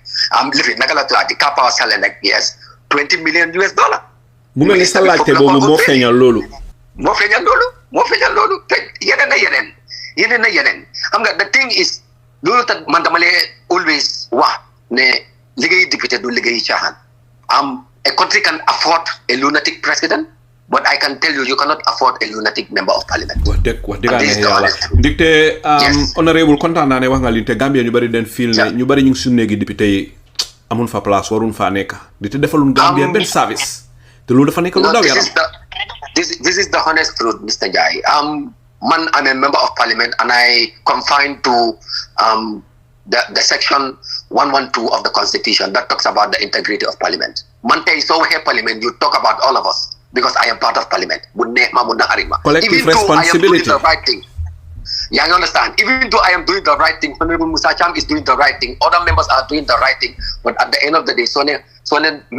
parliament, like, it's all of us. All of us are included. But this is the sad situation of working in parliament, because as us trying to better represent our people by addressing their needs and their concern, all what we do cannot surface. People cannot see because of lu nekk di dem wrong mo upper, lu nekk di dem right. And this is the honest truth. You can afford a lunatic president in a country, but you cannot afford a lunatic member of parliament. And this should be in the head of each and every member of parliament in the Gambia. kontaan naa ne wax nga loolu te loolu mu ngi ñoo indi rek si li nga xam ne mooy li xew bu yaagut honorable Alhaji S Dabo mu ngi introduce woon benn ojen muusoon si pencub réew mi néegi député yi jëmale ko si Seedy Njie te gisee nañ ko ne Seedy Njie dafa am ay misconduct yu mu def so ma laa laaj rek muusoon boobu si jamono yi lan mooy li xew ndax yaa ngi woon si néegi député yi bi ñoo introduce muusoon bi nii waaw I was there te suma caucus ñoko isi. It's not like Alhaji S Dabo moko isi. The entire minority caucus, including Honourable Musa Cham, ñu ñëpp a toog ñu waxtaan ko càmbar ko because ñu tamit the issue of the integrity of the parliament should be held up there because like I said we are the apex authority no matter what. Mun nañoo nekk ndaw fine waaye tey kilifa leen si réew mi man you don't expect me even privately man ak yow ñu am conversation ma laa isin waxi hate speech nii la tribalism. The Gambia is bigger than all of us, and we are not encouraging anybody, including the president himself, to encourage tribalism or hate speech in this country. Koko def dinen dal sa kaw. Te duñ suñu dal sa kaw. Dañoo dal sa kaw comme naka la tonda di dalee si aduna bi. Parce que di ko def ak yoon danka. Te ñun tamit duñ gis loo xam ne dem na si loo xam ne we have audio evidences of what transpired because nekkul ne dañ toog fii rek di tuuma. These are audio evidences. These are not AI audios. These are real audios that we had on social media. To be honest, you make it look alone. I'm Rus. I'm Gache. It was from one of the leaders of the most important office in this country, the most important arm of the state, which is very unfortunate. Why you come here one right? Most one was late. Gis ngeen ne suñ minority leader bi di Honourable Alhaji S Dabo member for Brikama North ba moo leewoon motion bi te gis ngeen ne motion boobu trigger na bañ stand down for more than 30 minutes pour am lu ñoo ooyee all party caucus bañ am d'accord waxtaan ba d'accord ne dañoo dem further pour make sure ne we have a committee on that while at the same time tamit ñu understand ne it was also a petition boo xam ne it was submitted by 1 or 2 institution, if I can remember, bu speaker bi di loon joxe briefing bi prior to this session, mu ngi wone ne si briefing bi ne the parliament received 2 to 3 astafula 1 or 2 petitions yoo xam ne it was forwarded to the petition committee that is led by Honourable Swaibu Toure of PDOIS, the member for Wuli is. So at the end of the day, this committee will sit over it and get back to Parliament as part of their record to see to it that Parliament also will come up with resolution and see how we work this amicably. But at the end of the day, again, this should be a lesson learned for all leaders in this country. Money for all leaders, it should not only stop at all leaders, but for everyone. Tribalism have no room in the country. Why, Honourable Ba, bi ngeen amee 30-minute break boobu yéen ngeen a waxtaan bi Alaaji S Dabo ñëwatee dafa ne yéen you have reached a consensus not to proceed with the motion at this stage. Lan moo waral ba tax ngeen decide luwa bi tey su fekkee ne Honourable Seedy Njie issue la ñoo discuss in Parliament ba pare that very moment the speaker was not in town ba pare Seedy Njie moo nekk di preside xam nga ne loolu moom comme lu ñoo wax conflict of interest that will never work, and that is the advantage that he leaned on as far as that particular moment was concerned, because the current speaker was not in town. He traveled officially to South Africa. Fimneka the speaker Honourable Fabakary Tombong Jatta is in town. Kañ la affaire yi proceed? Kañ ngeen a jekkale lii nii? Loolu laa la wax right now ni soo bàyyee xel even gala ñu ngi publish ne Parliament bi na ne leen ne seen petition bu gaay binda about Honourable Seedy Njie concerning the hate speech and also the tribal, words yum was the audio bobu was admissible. So meaning the Parliament now is going forward. That committee will go forward and pursue into the investigation of what happened and also come up with a comprehensive report that will be laid in Parliament as soon as possible. Okay. Why am nga yaakaar ne duñ sankal yi ne li duñ ko sanka wala ñu police politics never ñoo ko sanka xanaa côté ñun suñu marché nekkuñ Parliament. Waaw mu ngoog fi nekk Honourable bu tege fu sa baaraam ne Honourable xam naa léegi tey yow tam ne la yeewi nga dem waaye ñu may rek am Gibril Fadia ak Bura Dibba ñu am lu laajte Musa Cham tamit dina ñëw si moom waaye ma dal li njëkkee rek si Gibril bi nga xam ne moom mujjee ñëw Gibril li fi jaala bari na am na loo jot a dégg ban laajte nga amal Honourable Modou Lamin Ba. Well, Manglena Yep, Alaji Sali, Bura Dibba, Honourable Musa Cham, Mr. Ba, Honourable Ba. Honourable Jërëjëf am na loo fi wax ne yéen kilifa ngeen nekkul ne député rek ngeen history dafa important dama dellu tuuti gannaaw démba Mboyo fil ñu tuddee ko Oje Jallow yal na ko yàlla yërëm ma seet ni démba i forum ñu indi nit ñi di wax about Oje dafa deserve pour ñu tuddee ko fil bi ba pare nit ñi di wax nag li nga xam ne loolu la def dem na li nga xam ne dañ am interaction ak famille mag yooyu noonu di wone exactly ne he's an honorable understand so loolu dafa important bi ma ko déggee si yow te dama ko dee dégg si Musa Cham all the time xam na ne maa leen mag waaye bariwul noonu waaye ba tey rek bu wone ne yéen ay kilifa ngeen te bugguma li nga xam ne moo dee dal ñeena ñi dem ba ci kanam affaire yi corruption wala leneen mu dal leen moo tax ñuy leen a ñaax loolu because seen ñëw si radio bi nit ñi di leen déglu lu important la te yéen doo leen mën a xam impact bi nga xam ne loolu ngeen a make to the youths waaye dafa very very very necessary pour ngeen understand the integrity bi nga xam ne moo leen toppa having said that si house bi yéen a ngi complain about sàcc yi nga xam ne mooy am accusation la anyway admittedly but ndax mënuñ di def proactive measures yoo xam ne mooy prevent nit ki pour nga mun ko wax ne ko jëlal 1.9 million wala 19 million dollars pour fekkee na moom mu dem jël 3 million fay ndax mënu leen a kaab loolu preventive measures rather than ñun lu xew rek dañoo ñëw after effect ñu react to it ba pare jéem a seet the best solutions naka la ñoo ooyee kooku laaj ko naka la ñoo ooyee ministre bi laaj ko ne lii ba léegi mu ngi fii ñu nekk di ko spéculer naka la lawmakers yéen as far as lawmakers yéen a mën a méeg loolu lan nga foog na loolu ngeen a mun a def ba mun a tax ba soo leen ne suñ leen indi leen suggestion any bill because comme que yéen dañoo indi dépense bi ne leen nangam la carotte nangam la jaxatu nangam la kanja nangam la yéen soo leen ñëwee ngeen ne déedéet kanja bi léegi wàññi leen ko def ko daal aste boo leen defee loolu ba pass ko ndax executive bi am nañ power pour sànni yéen li ngeen def leneen ba pare bu fekkee def nañ ko yan measures yan disciplinary action moo war a tegu ci kaw loolu Mr. Ba Honourable Ba. waaw jërëjëf Mr. Gibril sa laajte bi am na solo torop ba pare bala maa continuer dama njëkk a wax jërëjëf for the compliments for recognizing also ne ñun kilifa leen even though ba léegi ndaw leen waaye kilifa leen si réew mi because being part of the Apex Authority speaks volumes at the end of the day. Sa laajte bi am na solo torop. One thing loo xam ne always dama ko lay wax si néegi député te xam naa ne Honourable Musa Cham sax thank God ne moom tamit he is also here. Always daf ko lay wax si néegi député mooy there should be a total review of the Public Finance Act bi, because the Public Finance Act bi la fa jox the executive the powers to ñu vary, meaning even su parliament appropriate te loolu leen gis, for example dinaa la jox a budget line like with the people's talk. Parliament la fa approve for example 10 million. President bi dem spend 62 million. Loolu la moo ko waral ñu ne Public Finance Account Act bi moo jox doole minister of Finance pour mu vary. So this issue of variation, as long as we don't put an end to it as a country, as parliament, then we are in total lost as far as controlling our wealth is concerned. Te tamit fu mu nekk nii gis nañ ne aduna bi mu ngi improve, especially this electronic payment yi moo nekk di happen léegi si aduna bi, and it can be easily rectified when it is done wrongly. Waaye da nga gis ne at the end of the day ñu ngi gis comme like we have the IFMIS system,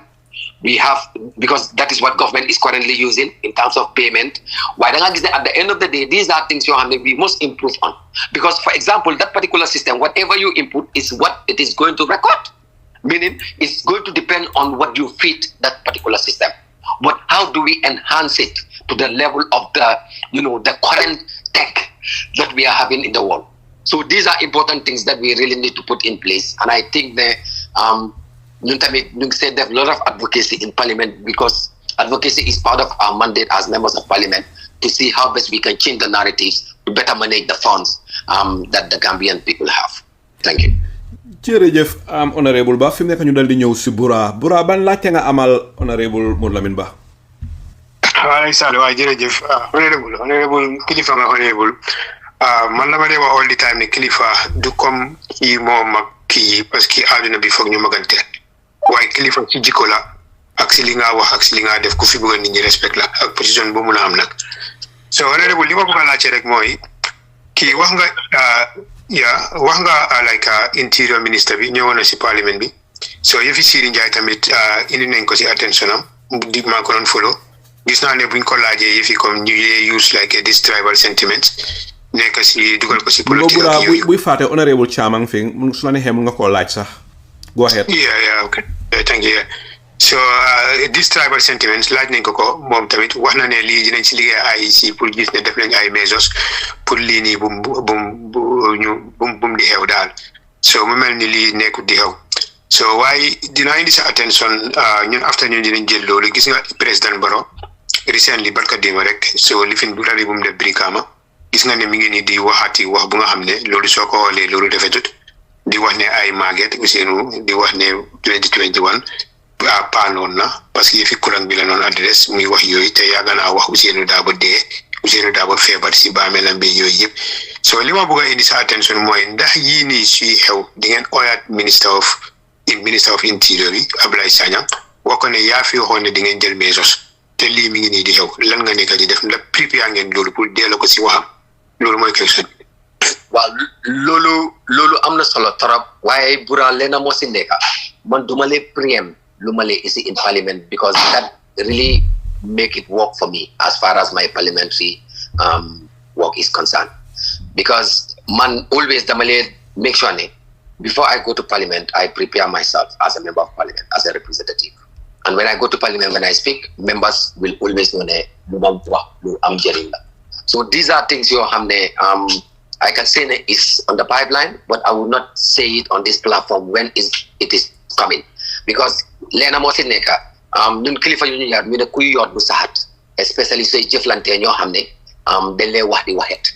So you better prepare yourself, and that is exactly what we are doing. But be rest assured that these things will come again. We will remind him what he said and also put him through on what are the real current happenings as far as the country is concerned, starting from the head of state, which is a very unfortunate moment for Gambia. jërëjëf Honourable Ba fi mu nekk ñu daldi ñëw si Honourable Cham li fi sa naataango Honourable Ba wax bari na lan nga bëgg a yokk si waxtaan bi ndite ñu ngi doon waxtaanee mbiri Seedy Njie tamit bi ñoo indi motion bi si néegi député yi ndax yaa ngi fa woon ak lan moo si sa jàngat ak sa gis-gis. jërëjëf maa ngi lay gërëm nag bi seen député Banjul North bi di wax you people yéen a ngi wone 100% decorum ñu ko déglu si temps si tey ak si xalaat so bu naa tam man tam ngay jox ma loolu noonu ngeen déglu ma si temps ak si xalaat bu baax you understand let's not be confrontational here gis nga this finance and public accounts report bi bu nekk before us that we are discussing doko muna discuss in isolation with the audited accounts and financial statements of the government of the Gambia. Bi nga xamne bo la National Audit Office present to the National Assembly. Why? Because this report amut ñoo oye management's response. Management be respond to anything. But in the audited accounts and financial statements, management then they respond during the exit meeting. So it is also contained in that audit report. So that no one understand what this audit report, this FPAC report is telling you. More in the deliberations, I have raised it when this report was tabled, but I was somehow distracted by one member who said that I was not supposed to contribute in this report. But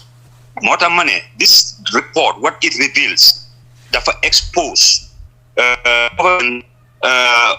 lack of adherence to the very instrument that established to guide our operations. Mota bima dore watan IEC 15 million bima dore di salia maneta ayomba neklo di farlel IEC man I am impartial. You understand? And I'm well known for that. Even these people when they come before the FPAC, I'm very impartial. I deal with the records before me.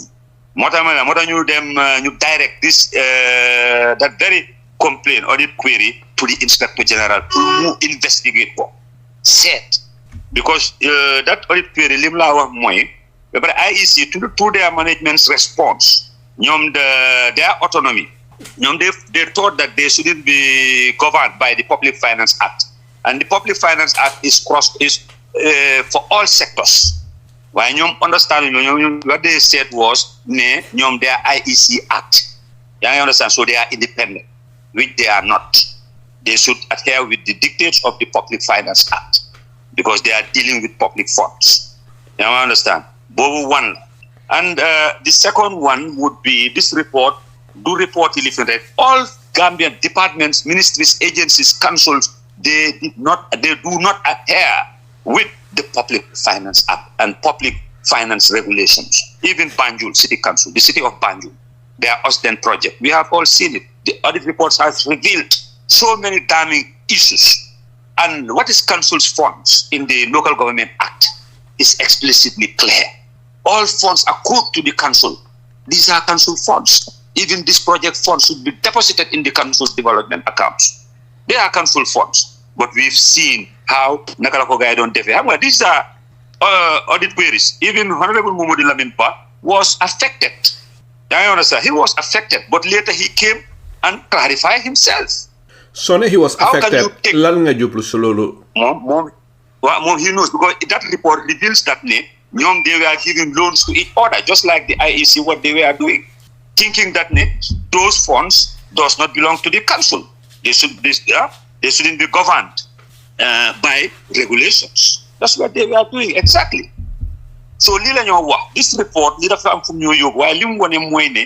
administration requires knowledge, not common sense. And our country is run by common sense, not the very instruments that are supposed to guide our operations. I understand. So the Accountant General has a role to play when it comes to public finances. So let me see Public Finance Act. Let's say what is the role of the Accountant General, the Minister. Understand? The vote controllers. Understand? And these people there should be constant communication. How do they spend? Where did they spend it? When should they spend? Understand? They should prepare a cash plan for allocation. The Public Finance Act, come Elba raised when I started raising that on the floor of the House, many members were telling me, but for how long? Your predecessors have been here, they have never raised it. I said, yes, of course they have been raising it, but you are not listening. Section 150 of the Constitution, subsection 2, that establishes certain funds, and those funds should be linked with programs. and should be expended on those programs. Section 21 of the Public Finance Act states it very clear, retention and expenditure of self-raised revenues, departmental self-raised revenues. There is no restriction for any sector to open up a commercial bank account.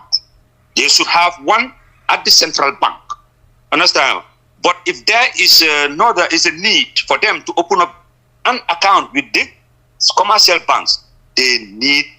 blessings from the Honourable Minister for Finance. But is this what obtains? No. Audit reports have been revealing how many dormant accounts are lying even at the central bank and some other commercial banks. What have the Auditor General done or the Minister for Finance done to regularize those accounts? Have the Minister or the Accountant General ever performed an audit on all accounts held by sectors in these commercial banks? No. So people were frivolously spending, expending, and collecting public funds. This is what this report has revealed. Yes, we are equally seeing. Why this high level of corruption? That's what I'm telling you. Every government institution is corruption. Please, very, very serious, Honourable Cham. Well, man duma lal corruption. Man lima lal moy administrational lapses and office malpractice, which our people have been telling you, the Gambians, for a very long time. But you have not been paying attention to what we are telling you. How can a country progress without a good and a vibrant economy? This is what this report has revealed. This is what this report has exposed. And even during the time we were preparing this report, I said it. Honourable Cham, ban report nga mean, yang mean Auditor General audit report. This recent FPAG report. Okay, go ahead. This is what it has revealed. I even said it. If I was the Accountant General, I would have resigned. Because this shows that I'm not doing what I'm supposed to do. Kan moy the Accountant General bu Gambia? What's her name again? I forgot her name. Okay, but anyway, Lila report the reveal. Auditing does not happen just blanketly like that. That they happen to educate us about how our funds are being managed. Understand? So leave more help. So IEC, they thought that they are financially independent. Understand? So that's why they were doing all these things. And there was nobody doing a parliament. Before parliament comes, it's too late. And parliament have always been given recommendation. But does the government adhere to those recommendations? We were sent circular on issues regarding our resolutions, which they say is not binding. National Assembly's resolutions are not binding. This is what we are told by the clerk of the National Assembly. Each and every member has that communication with him. This is why that prompted the need to establish an assurance committee.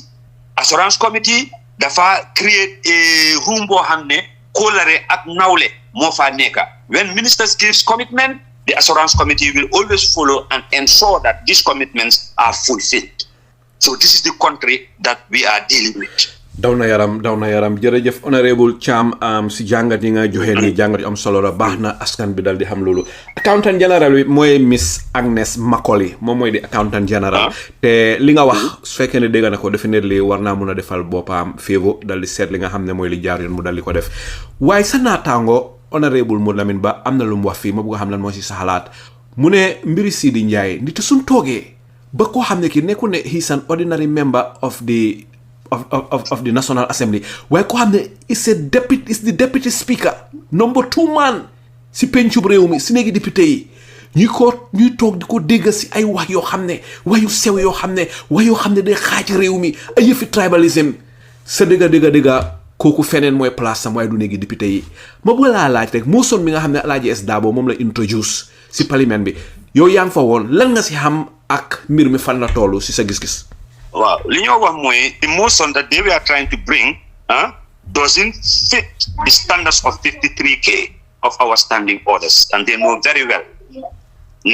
Motion bobu could have not passed because it's a substantive motion, and already there is a petition before the National Assembly for the National Assembly to determine the admissibility of that petition. I think we would have just waited for the petition to be admissible so that they can do the needful. But when it comes to those type of politics, I am not the one, being a hamne, I am moved. I understand. Because the politics is passive in that direction in this country. This country, what's the political debate in this country? Once you start talking about your economy, they would say, once you start talking about policies, once you talk about program, so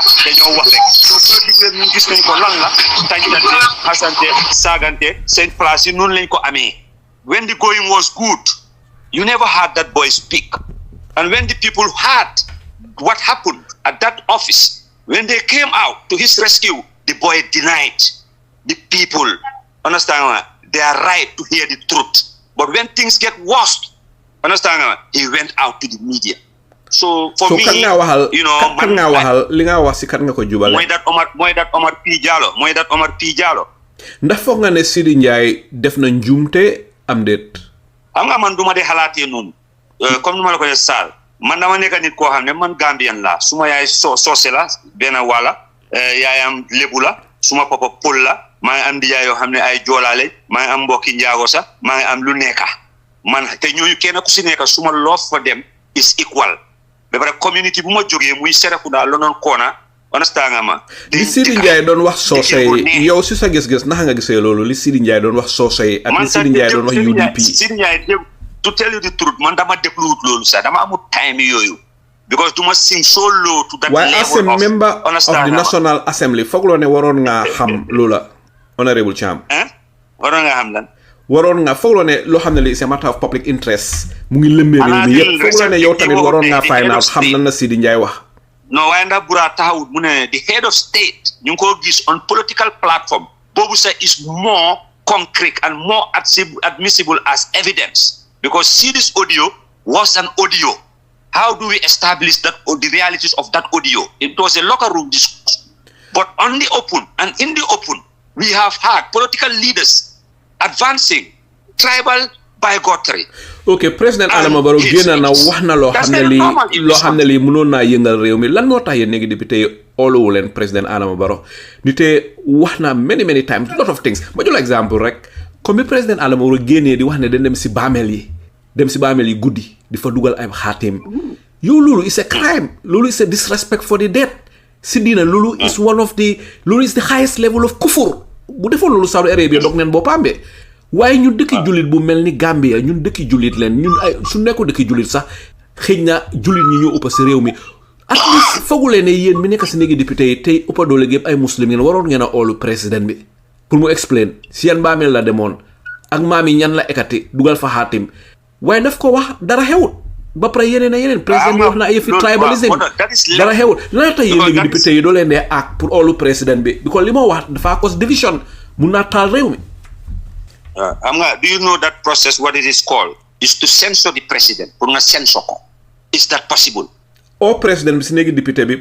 pour mu answer question loolu is censoring the president. Did it? Mooy li nga wax by virtue of his utterances. That's misconduct. But it's very normal in our country, in the Gambian so politics. So misconduct should be condoned? So, and te loolu muy wa in fact you will see misconduct be condoned? So president mi fay misconduct? Misconduct suy xew su demee ba xew at the highest level of government then definitely loolu is no more a private is loolu is a public concern. Am nga li ñu war a wax mooy Gambian yi nañ ibi seen bët Gambian yi nañ am luy politique daf ñu ñëw pour unite us spare ñu from all these confrontations. We should engage in awareness building wane gars yi suñ doole karta lanay suñ doole karta li fi gënoon a métti mooy woon naka lañ fee génnee li fi nekkoon waaye ñu booloo nekk benn ñu succeed pour génnee kooku kon suñ carte yi dafa am doole carte yooyu nag mooy caabi boo xam ne moo ñoo dugal si néeg boo xam ne wala kër gi nga xam ne këri taranga la këri joxante cër la këri respectante la soo ko seetee yu bari yu ñu amoon suñ values yu bari deena in this country and lana ko rey mooy politics yaa sa politics bi léegi lan la politiciens yi koksoon you will see somebody or nit ñi nga xam ne seen taranga la ñoo garder jël ay nit understand di leen baamal di leen nax ñu lañee toppa suñu leen joxee tuuti cëree ñoom tam si tuuti boobu ñu cër la ñu jël si tuuti jox leen te suñ alal la ne leen door di waxtaan suñ koom-koom yi réew ñaaka warut a am jërëjëf honorable Cham ñaaka moo ñu dugal si waxtu baa ngeen honorable Cham Gambia ñu bari mënatuñoo xalaat ku nekk ngay xalaatee sa poche ak sa biir ñaaka is our worst enemy ak moo indi ignorance because ñu ne naka saaku neen du taxaw moo indi politique bi yëpp ba pare mu néew nag trop pour ñu déglu nit yi dégg yi ñi nga xam ne ñu ñoo wax lanay doom adama lanay doomi réew cër la doomi réew tranga la doomi réew mahama la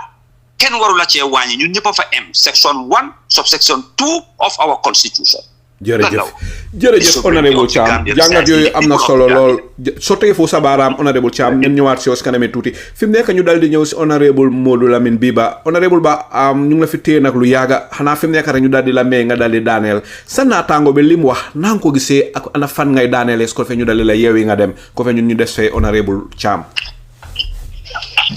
waaw jërëjëf kii Mr Njie Mr honorable Cham nag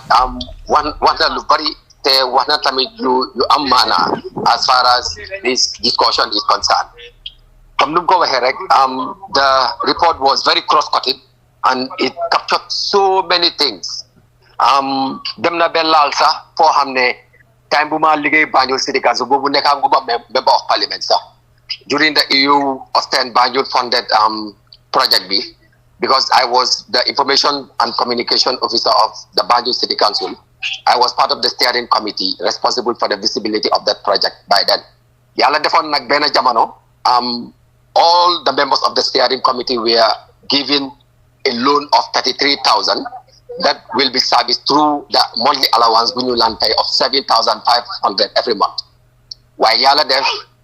man bala jëlé won loan bi I repaid the loan. But unfortunately the report itself loan bi how much la won ñaata la won $33,000. Why fail na ko bam jeex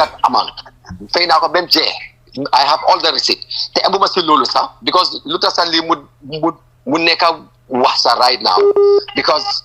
yalla la fa def man bu ñew lay report bi nekuma won ci parliament bi I was representing parliament in another function outside. So one of the members who is the member of the member for Sabah Sanjal, Honourable Alaji Babu Sise, moko race. Why I believe ne façon joyu su amé as a member of parliament comme luma lay wax ne gis nga responsibility dafa over important ci doomi adama ñun ñu ngi tassé parliament man samna tongo la parliament nga gis a report bo xamne it has to do with me. I think the right thing that you could have done was to consult me, but that never happened. But maybe tamid it's all about the sentiment that you have against me. But at the end of the day, I don't put too much focus on that because my responsibility is to be transparent and do the needful. Because parliament is as if I stole the money, which was never the case. And kan nga jublu nga ne nim ko waxe koku moy kan moy Honourable Alaji Babu Sise, the member for Sabah Sanjal. And I didn't only stop there. As we are speaking, I believe that all members of parliament should have received a copy of my statement. Pour ma wane suma dismay in terms of the way things were treated. Ne lo xamne setul nako bu yaga, why should it be featured as part of this report? But da nga feel ne dafa politicize report bobu? No, bul worry sir. Why da nga gis ne come like this was a report since 2020. The man 2022 la nek a member of parliament. You understand? So at the end of the day, whatever happened, dama santa yalla ne one, I didn't took this money inappropriately or improperly. One. Number two, when this money was given to me as a loan, as part of the steering committee, I paid that loan completely. Ameluma project be transfer. $33,000. Come on. And loan lawa. Man, a report of 156 pages. You don't get millions to say what you right now. We was the IEC about this 15.8 million. You can compare that with $33,000. It was already repeat. Definitely. Why ndegem fair nga ko lolu mom jarul sax ngay sé wax lu bari sax di ko jox relevance ndegem setul nga ko rek is okay. No, bu yaga no Mr Njie ñun duñ mëna hold people accountable when we are not accountable ourselves. Lolu tam ne we can afford to have a lunatic president but we cannot afford to have a lunatic parliamentarian. And that is the truth. I am saying it with consent. I am saying it with my heart, with the belief and the love that I have for this country. So I was very shocked when I even saw this on the report. But at the end of the day, I believe that it was a report. All what I need to do is what I did. I make sure I make a copy for each and every member. I'm with Ben member I was bold enough to come out with a statement immediately. But not only to stop with the statement, but to provide the evidence of all the receipts of the payment that I did in terms of that particular loan, in terms of servicing that loan. Dara gënu ko in terms of transparency. Lolu mom exercise nga fa transparency bi nga xamne mom ngeen bugal ñun which was excellent. And I make sure ne te luma la wax moy I make sure ne each and every member including the speaker is given a copy. Why at the end of the day you come to realize ne comme luma lay wax rek gis nga the very moment you see your ego as sentiment du yobu rew mi kanam. And this is exactly what is happening. Because at the end of the day you saw so many malpractices, so many mismanagement of funds. As far as this report is concerned, you have nothing to say but a loan that was legally given to me as a member of parliament, even before becoming a member of parliament. Is it to the attention of the parliament or to the public? Why at the end of the day, it come back to you. Because at the end of the day, I was able to do the needful without any sentiment, without any ego. And I know I am a professional. I put up a statement. I attached the statement with all the relevant documents in terms of the payment that I did. So I think that was more necessary. But going forward, I think that is just one part. I will not talk too much on this because it is not very necessary. You don't make a problem, boy. So if you want to massage halis bi or emubasi lulu, but banya fay halis bi. Wow. Why ndegem fenen correct honorable ba we leave it at that. Ndikte loan bo jëlon nak te ñu bari day jël loan fay nga ko jeexna so we just leave it at that. I am so proud to say ne come on I paid that loan ever since. All the receipts that I have I provided it to the parliament. Lulu pour one la rek my level of professionalism in terms of transparency and accountability. Wow. Going further, this is very important because as can be, then what harm will happen. Wow. Fi mu nekk balan la yewi nga dem rek honorable ba ma bëgg la laaj fi mu nekk te foofu nga daanele fi mu nekk li des pour ñu dem elections mooy juróom-benni weer rek a des gis nga suñu dëkk bi ni mu demee Baro mu ngi gën a am doole gis nga ndiiraan bi ko toppa si programme am yi nga xam ne moom lay am ba pare gis nga opposition bi bantay ñu ngi waxtaan ñoom neen waaye kenn mënu ta xam ndax ñii dineen am li nga xam ne moom la Gambien ni bugga bantay daal mënu na d'accord si ngaatal te lii mu ngi gën a empower Baro te at this period of time waroon naa fekk opposition bi dal di am a very strong coalition waaye loolu amut so am na ñuy wax ne 2026 Baro dafa gagné waat toogaat fa te du fa toogee di third time dafa difficult trop pour mu génn fa ma bu la laaj rek lan mooy sa gis-gis si lii su ko defee nga dal di daanele foofu mu ngaa jël 2 minutes ko ñu dal di la yaawi lo ma laaj ni am na sala tarab but I would just take you back to history the history bu ma la wax ni nekku ne the history that I had but I was in the middle, let's say in the middle of everything that transpired. Luta mo lulu moy dama fekke 2016 yang man 6 months to election 2016 coalition bi it was two or less than 2 months before election. One in terms of the current situation in terms of the incumbent that is President Barrow's government at Lumo Guinea crowd this one in 2016 Yaya Jammeh crowd bu non Guinea people were still following Jammeh. So by hell, the difference between Jammeh and the coalition, that is President Adama Barrow, that the gap was not wide, was not very big. Jammeh would have won that election again. Why? Because of, thank God today, Mama Kande. Mama Kande played a very important role through Patem the GDC. Because the thing is, so jóge ci lolu Barrow su fogé né la fa win 2026 election bi I am telling you né mu ngeen nax bopam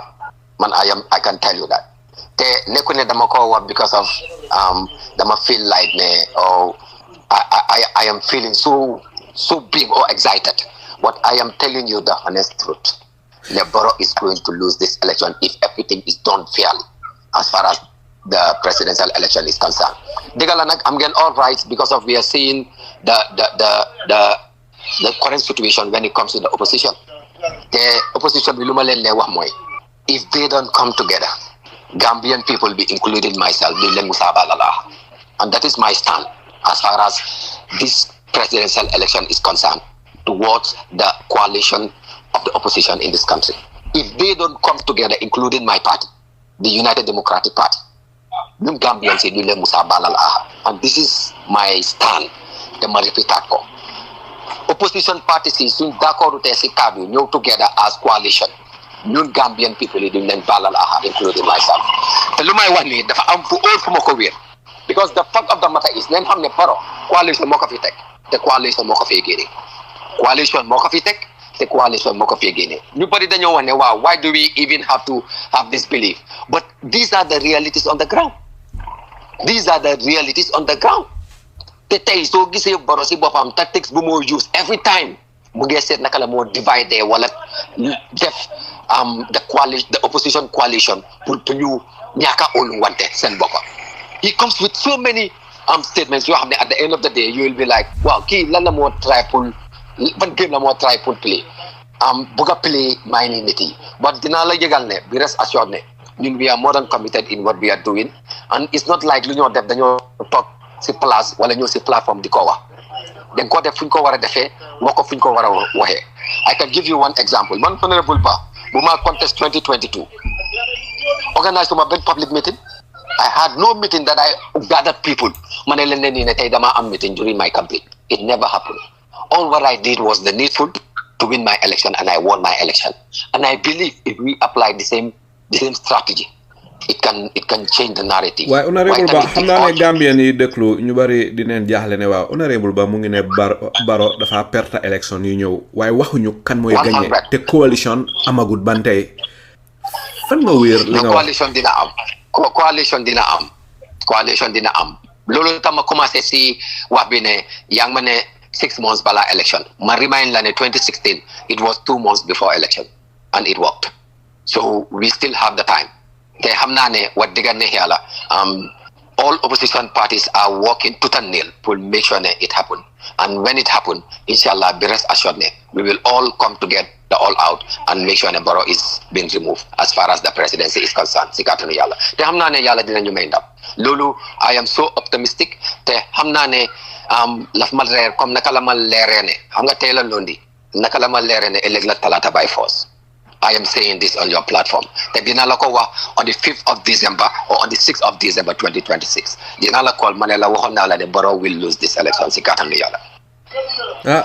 Bondok on the 6th of December dina la book on the 6th of December dina am programme fi ci AG radio ñun yow ak panelist yi jërëjëf Honourable Ba fi mu nekk ñu dal di la may rek nga dal di tagato askan bi. waaw ma ne pour ma si nekkoon boobu non dama bëgg a bokk ci appointment boobu man maa yow la de Alaaji Sall. waaw mu ngoog bon boole naa si Gibril tamit te Bura tamit dina bokk. Gibril want to be part of that interview. To be honest, I'll be so honored, and I believe that it will be a very wonderful moment for me to show my excitement in terms of what we have done during the process to make sure that there is change of government in December. Si katanu yàlla. Yes. Gis nga Mr. Njie pour wax la dëgg rek gis nga mbir bi nekkaatut wax especially wax bu bari lu waay def boppam waaye at the end of the day ñun ñëpp we have seen the clear signs of why is it important to change this government, and it depends on us, and these are the messages that we are going to put to the Gambian people. Man, I am not talking to parties, I am talking to the Gambian people, and this is my stand on this. And be rest assured ne I believe ne lu bon yàlla may nañu barke boobu may nañu kattan boobu te may nañu tamit gom boobu may nañu tamit bugga réew mi bu tolloo noonu to make sure ne Barrow is no more the president of the Republic of the Gambia come December 2026 inshallah. Jërëjëf Honourable Ba ñu ngi lay gërëm di la sant si sa waxtu di la gërëm mati bu baax a baax di la sant si lépp loo xam ne séddoo nga ko askan bi jërëjëf Honourable Ba. fi mu nekk ñu daal di la mais yow itam nga dem jekkal yi nga doon def Honourable Ba fi mu nekk ñu daal di ñëw si Bura Dibba Bura ban laajte nga amal Honourable Cham fi wala lan nga bëgg a yokk si li nga xam ne moo fi jaalaagum. waaw Saliou waaw jërëjëf di nuyu Honourable Ba di ko gërëm di ko sant bu baax a baax so Honourable Cham laa bëgg a waxal lépp tuuti rek ala Saliou. Go ahead. So ma jëlee ko waaw fu kii Honourable Ba wax mi ne if everything is fairly done Barrow will go. So Honourable Cham bu la ala Saliou di laaj wax nga comme ne lifin yéen soo leen defee seen like investigation si after soo leen paree wax nga yu bëree bëri nga ne doo use the word corruption waaye malpractices ak yooyu words yooyu noonu nga use moom nga préfère pour use foofu so waaye si biir wax tamit wax nga ne comme bu yow Gambien si ngay waxal ok nga ne Gambien si ngay waxal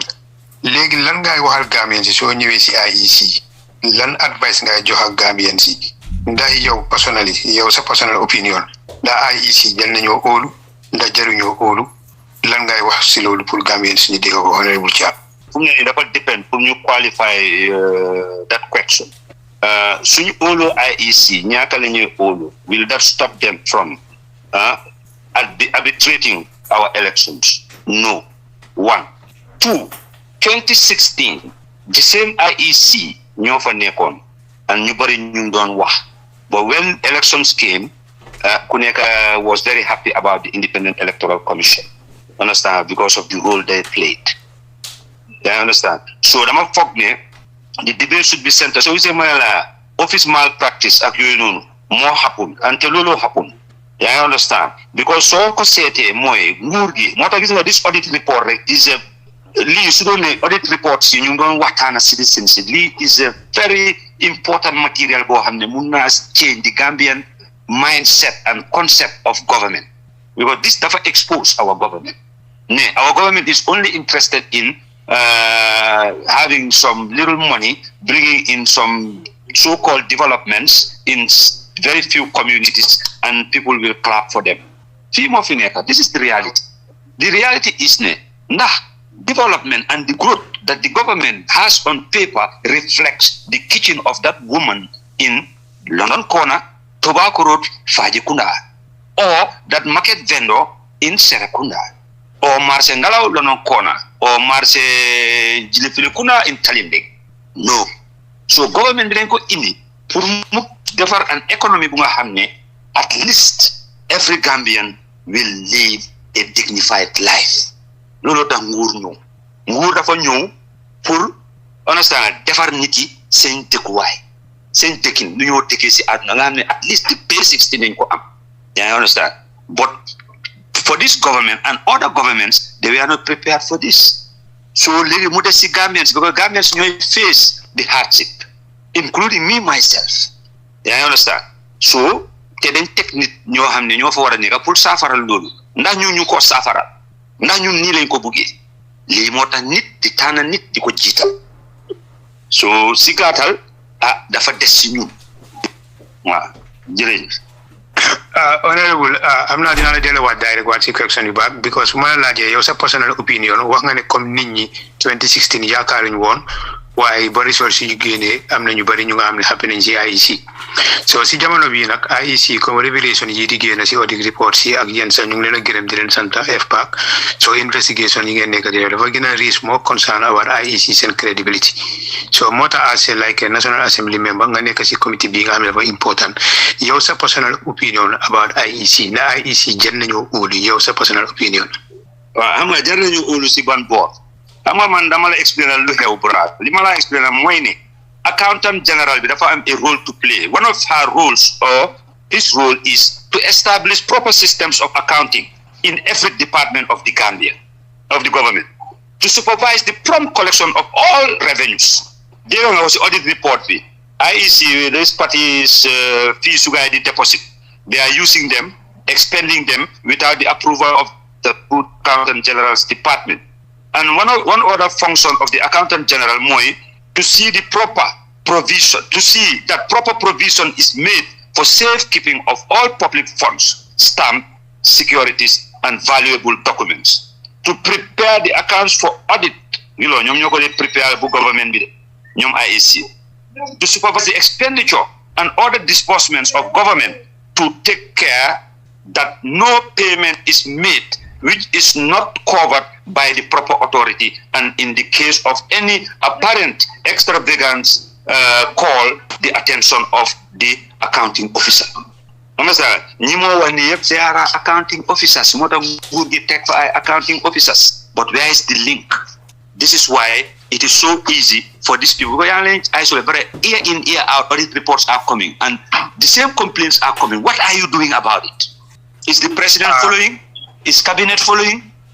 And these audit reports, that they them to the cabinet. Are they discussing about this thing? What is their stand? Because they are in the position to rectify all these things. So this is the question. The issue of IEC paying monies to private bank accounts to their returning officers. Ñom li explain moy banks those areas during the election dafa li xam nga warata am cap. This was their explanation. So legi ñom say explanation bobu nonu dafa des ci principal bi legi mu devise a mechanism bu nga xamne xaliss bobu with the accountant general su ko defé xaliss bobu du dem ci poste nit comme retirement lañ wax. Retirement moy lan moy nga indi receipts suñ la joxé xaliss ñu la xaliss bi dang ko wara spend on this and this and that nga dem indi receipts. Is that enough? Understand? Mun nga dem fo nga jëna fuel $200 you talk with the guy at the station there nga ne ko defal ma $1,000. Xam nga for corruption mu fa waaye naka la ñu mëna establish ne this is corruption because of $1,000 is ne nga jënda indi nga $1,000 receipt. This is why we are giving it to the experts, that's the police, to establish what went wrong. Does it amount to corruption? Understand? Are there potential evidences to pursue criminal proceedings? So this is the case. Whatever that I say, that would just be my opinion. But in some cases, they need to be investigated. And if need be, this matter should be pursued. Yes. Honourable, ma just follow up question bi mu nekk last like Honourable, because Honourable seen opinion dafa important parce que plateforme bi ñu ko dee déglu bari na trop. So seen opinion dafa gën a jox people nit ñi power pour ñu gën a understand exactly. Honourable, yow dégg naa yu bari si yow gom naa ne yow ku jub nga te yow li fi wax yëpp provision si moom nga dee gën a follow di ko fi wax saa yoo fi ñëwee loolu maa ngi la siy gërëm di la sant bu baax. Loolu tax na man gom naa ne yow su fekkoon ne da nga nekkoon one of the commissioners in IEC yow electoral service code bi di nga ko toppa tegal ma dama bëgg nga génne gum ci accountant general bi because individual responsibility dafa important. Yéen seen findings yi nga xam ne moom ngeen def facts yi nga xam ne da ngeen ko génne dafa leer. Electoral service code bi dafa wane ne allowances yooyu noonu la ñuy doon fay loolu àndu tax course yi nga xam ne ñoo nekk si ron si ñoom nekk seen ron ñoom si loolu la ngay war a liggéeyee nañ tegal gum accountant general bi si apart ma gëm ne yow soo fa nekkoon yow loolu di nga toppa course yooyu doo ko def moo tax may gën a push yow sa personal opinion if fekkee gën nga understand question bi because li ngay def right to because ñu nga am course yi they are before them war nañ ko mën a read any action bu gaay di def li course yi moo leen guide lu tax ñoom defuñ ko so nag lii moo tax ñu bari trasuñ leen moo tax ma déglu di la maa laa gën a laaj yow sa personal opinion pour nga gën a dimbale ñi nga xam ne lii yëpp daf leen jaaxal Honourable jërëjëf. waaw am nga moo tax ma ne la IEC dañ am an act bu nga xam ne moo establish the IEC mooy an act of National Assembly, and in that act there is a provision in that act who deal something about their finances, but they misunderstood what that act what provision is saying specifically. So they thought they had the autonomy to operate, understand, without the adherence to the Public Finance Act. This is their explanation. Understand? So lolu lay wax ni waye nak nguur gi ci bopam dafa am ben bunta bo xamne moy seytu wali am rew bi diko set ko wara defé kon yu melni du am xam nga yoyu nonu dafa normal in most motamalal the issue of Banjul City Council. Understand that donor funds so they said local government act bi dafa la wonne donor funds they form part of the council's funds, but in the they went and deposited those monies. They contracts staffs of Banjul City Council. They are appointed to do that job, paying them honorarium, paying them contracts for sketching plans and all that. Administration requires knowledge, not common sense. Being a leader, at least an idea, an understanding of finances. Understand? If not, then la indi rengane wa bana comme ko wa koñ bi taatu ni yoon bi taw na lampa bi le tal la understand nga ma waye li ci ronam xam nga am yoo xam ne di nga ne yow sa bopp di nga xam junja doy na borom xel waaye can you establish it understand and soo ko establish like many citizens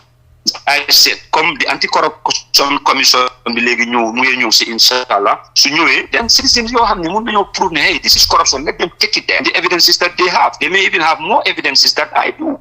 so moo tax moom la loolu why I feel that there is a need to regulate all sectors across the government none of them is performing. Go ahead Gibril. Waaw Honourable Cham. Waaw jërëjëf ñu ngi déglu li nga wax dafa mel ni man li ma doon di wax mooy li nga wax nii rek man ba léegi dama bëgg a taxaw fi ma taxawoon rek mooy ne mënuma understand lan moo tax ba parlement bi mënu tax make stop to financial misuse yi nga xam ne mu ngi happen bu fekkee kenn yéena make law bi te ñoom buñ indee bill let's say for example dama use the 1.9 million biñ joxoon noonu IEC then yéen ngeen approve loolu let's say dama joxe exemple léegi ñoom ñu dem yokk ko def ko 3.3 wala boog ma use président tour bi nga xam ne moom la dee dem nationwide tour bi farmers tour bi léegi ñu ne ko 20 wala 30 million mu dem def 60 million kon lan mooy njëriñ ñi ñu indi ko si house bi bu fekkee ne ñoom after all ñoom dinañ dem def liñ bëgg a def ndax yow foog nga ne kon amati na njëriñ pour ñu indi si house yéen tam ngeen a spend seen time di debate loolu at the end of the day ñoom dinañ def li ñoo def anyway right. Yeah, hello Gibril. Yéen a ma dégg. waaw because light xaw a dem off so suma internet baa ngi weak. li nga wax man soo dégloo suma deliberation su ñëwee si budget debate bi all the time dama ne what we do at the National Assembly is just ceremonial. Until all members see the need to do an amendment to the provision that caters for environment. Environment moo ko def. Understand? Environment la rek. You know? So lii mooy wax ji. Waaw dafa mel ni Honourable Cham light a ngi dem off so Honourable Cham ñu may la rek nga jël benn 1 minute su ko defee nga dal di daaneel bi ko light a ngi dem off te tàngoor gi jéggi na dayoo foofa sa Gambia fan ngay tëjee waxtaan bi tey Honourable Cham. ñu ne ñaar ñooy jur waaye gox gi yëpp ñoo war a bokk yar xale boobu parce que su xale bi maagee am njëriñ ñëpp la mu njëriñ te nit ku nekk ñaari kilifa nga am sa kilifa yu nga xam ne ñoo la meñña ak réew mi su taxawee su ko defee doomi réew yëpp dinañ am equal access and equal opportunity to everything otherwise nit dina juru si coono yaroo si coono maagee si coono dee si coono bàyyi njaboot si coono muy continuer rek so léegi doomi réew mi ñoo war a gis seen doole lan ay seen doole réew ñun ñëpp we are all equal in sovereignty soo gisee ma ne yëfi tribal remarks yooyu ñooy di lifin constitution bi li mu wax ñun ñëpp a em every Gambia we are all equal in sovereignty moo tax kenn ku dee nga am benn voters card waxuñ ne ñii ñooy di force family dañoo war a am a given amount of voters card yu nga xam ne dañ koo dem cast the president on election day 1 vote la am daanaka waxtu bi jeex na fi mu nekk mu nga jël 1 minute rek su ko defee nga joxe sa closing statement. waaw loolu la ñoo wax xam nga li ñu war a wax dafa xaw a bari waaye li ñoo wax mooy li ñoo gis nii yëpp mooy ne doomi réew mi ba tey ñoom ñoo xamaguñ ñu ci ëpp doole xamaguñ lan mooy seen doole si réew mi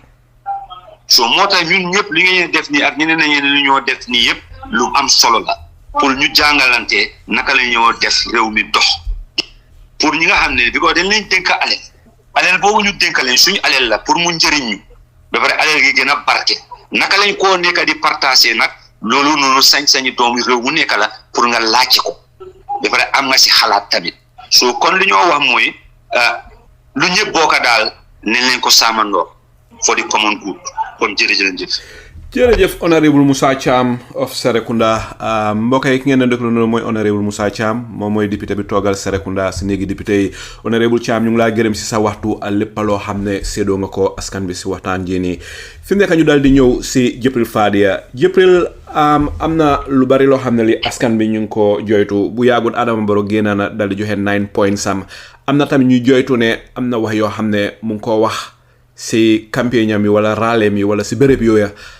dese naa nekk lu rafet maanaam mu ngi jël lu mel ni xamee di ko xupp opposition bi ak ñenn ñi si coalition bi ak yu demee noonu waaye si ngaatal lan mooy sa jàngat si 9 points si NPP ana nga gisee wax yi nga xam ne Adama Barrow ko wax te ñin ñi di ko ñaawlu. Well, first of all, meeting bi moom organisation bi was nice. Def nañ meeting boo xam ne ni SSP definitely loolu moom dina fi géej am daanaka. Gambian si génn nañ wane nañ seen support. Definitely li nit ñi foogoon na ne APRC NPP alliance bi buñ génnee duñ am nit wax diggante yaare nit ñi ñëw nañ 9 points yeeg 7 points 6 points yi xam nga man dama fa ne léegi naxaate la dee nekk political parties yi because what is expect of agriculture pour ñu deliver what is expect of minister of finance pour ñu deliver what is expect of minister of communication pour ñu deliver soo ñëwee nga jël those definitions ak li nga xam ne loolu mooy leen war a ensure pour ñu achieve seen goal nga bind ko jox ko nit ñi man xam nga man loolu man yëngaluma man duma ko dee xool sax because yow yaak man ak ñeneen ñi nga xam ne ñu ngi liggéey ñu ngi def blue board metrics système yi nga xam ne ñu ngi ko def si suñu liggéeyukaay yi every day man by 9 by ñaata ma ne 9 o'clock sax by 8:15 every day dama dem president company bi vice president with every head of directors dañoo ñëw taxaw ma amee suma radio mu ngi nii sax suma biir moto bi amee suma radio ñëpp di ma dégga ñu ni neen si suñ noppa yi ñuy waxtaan about the metrics seet ku nekk fan nga tollu woon so you see loolu pour nga ñëw di ko wax nit ñi loolu moo war a am Alaaji Sall xam nga naka laa ko explain loolu mooy what is expect of them to do in the ministry in the department so loolu soo ñëwee wax nit ñi ne lii lay def of course that is what is expect of you pour ma understand bi because soo ma waxee ne agriculture di nga make sure di nga joxe fertilizers di nga make sure that ne produce yi nañ baax di nga make sure di nga ko jënda with a good price di nga make sure ne di nga leen fay xaalis yow nga lay out yow ne loolu lay def that is what is expect of you so what else man gisuma fa anything lu different mun nga ko def ba 15 sax su la neexee man su doon man every ministry rek ma jox la so dañ doon seet every sector boo xam ne buy war a in economic loo xam ne dafa war a indi dara ñu def ko but is that happening it's not happening now so why would you man soo ma joxul ndéeki doo ma jox waxee añ du ma ko gëm waaye soo ma joxoon ndéeki nag ba pare soo ma diggee añ dinaa ko gëm because right now it's not working many sectors is not working ndax fu mu nekk ne ñu ngi wax courant mu ngi dem is that working it's not so balaa maa dig pour ne ma añ danga maa ñi kaa joxagum ndéeki mu doy so this is what I'm saying Gibril wax boobu sax wax bu yaaxu la loolu lañ ko regene suñ politique magam jëma mukalaf kenn du ko jox añ du ko jox ndéeki du ko jox reer danga ko invité waaw loolu la olof boobu nag olof bu yaaxu la ñu ngi ko interpréter correctly moo tax ku nekk di ko use fu nekk joxuñ ñu dara suñ bos la that's government will subsidize over $1 billion on fertilizer, urea, NPK. These are chemicals, and locally you can produce. Understand your own local material. Well, loolu xam nga mooy li nga wax nii ne civil education mooy tax ba nit ñi understand loolu nit ñu bari duñ understand ne what is given to you is not given to you is what is belong to you. So loolu lañ dénka nit ki moo tax ñu leen a fay naan leen pour xaalis bi nga xam ne suñ ba pare su waxtaan bi yaagoon nañ ko gën a yaatal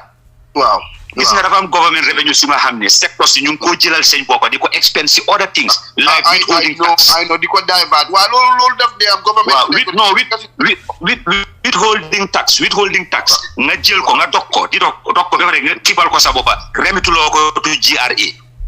so nguur gi dafa bàyyiwul xel dafa settle for less waaw mooy comme li ma waaye xam nga soo amul xam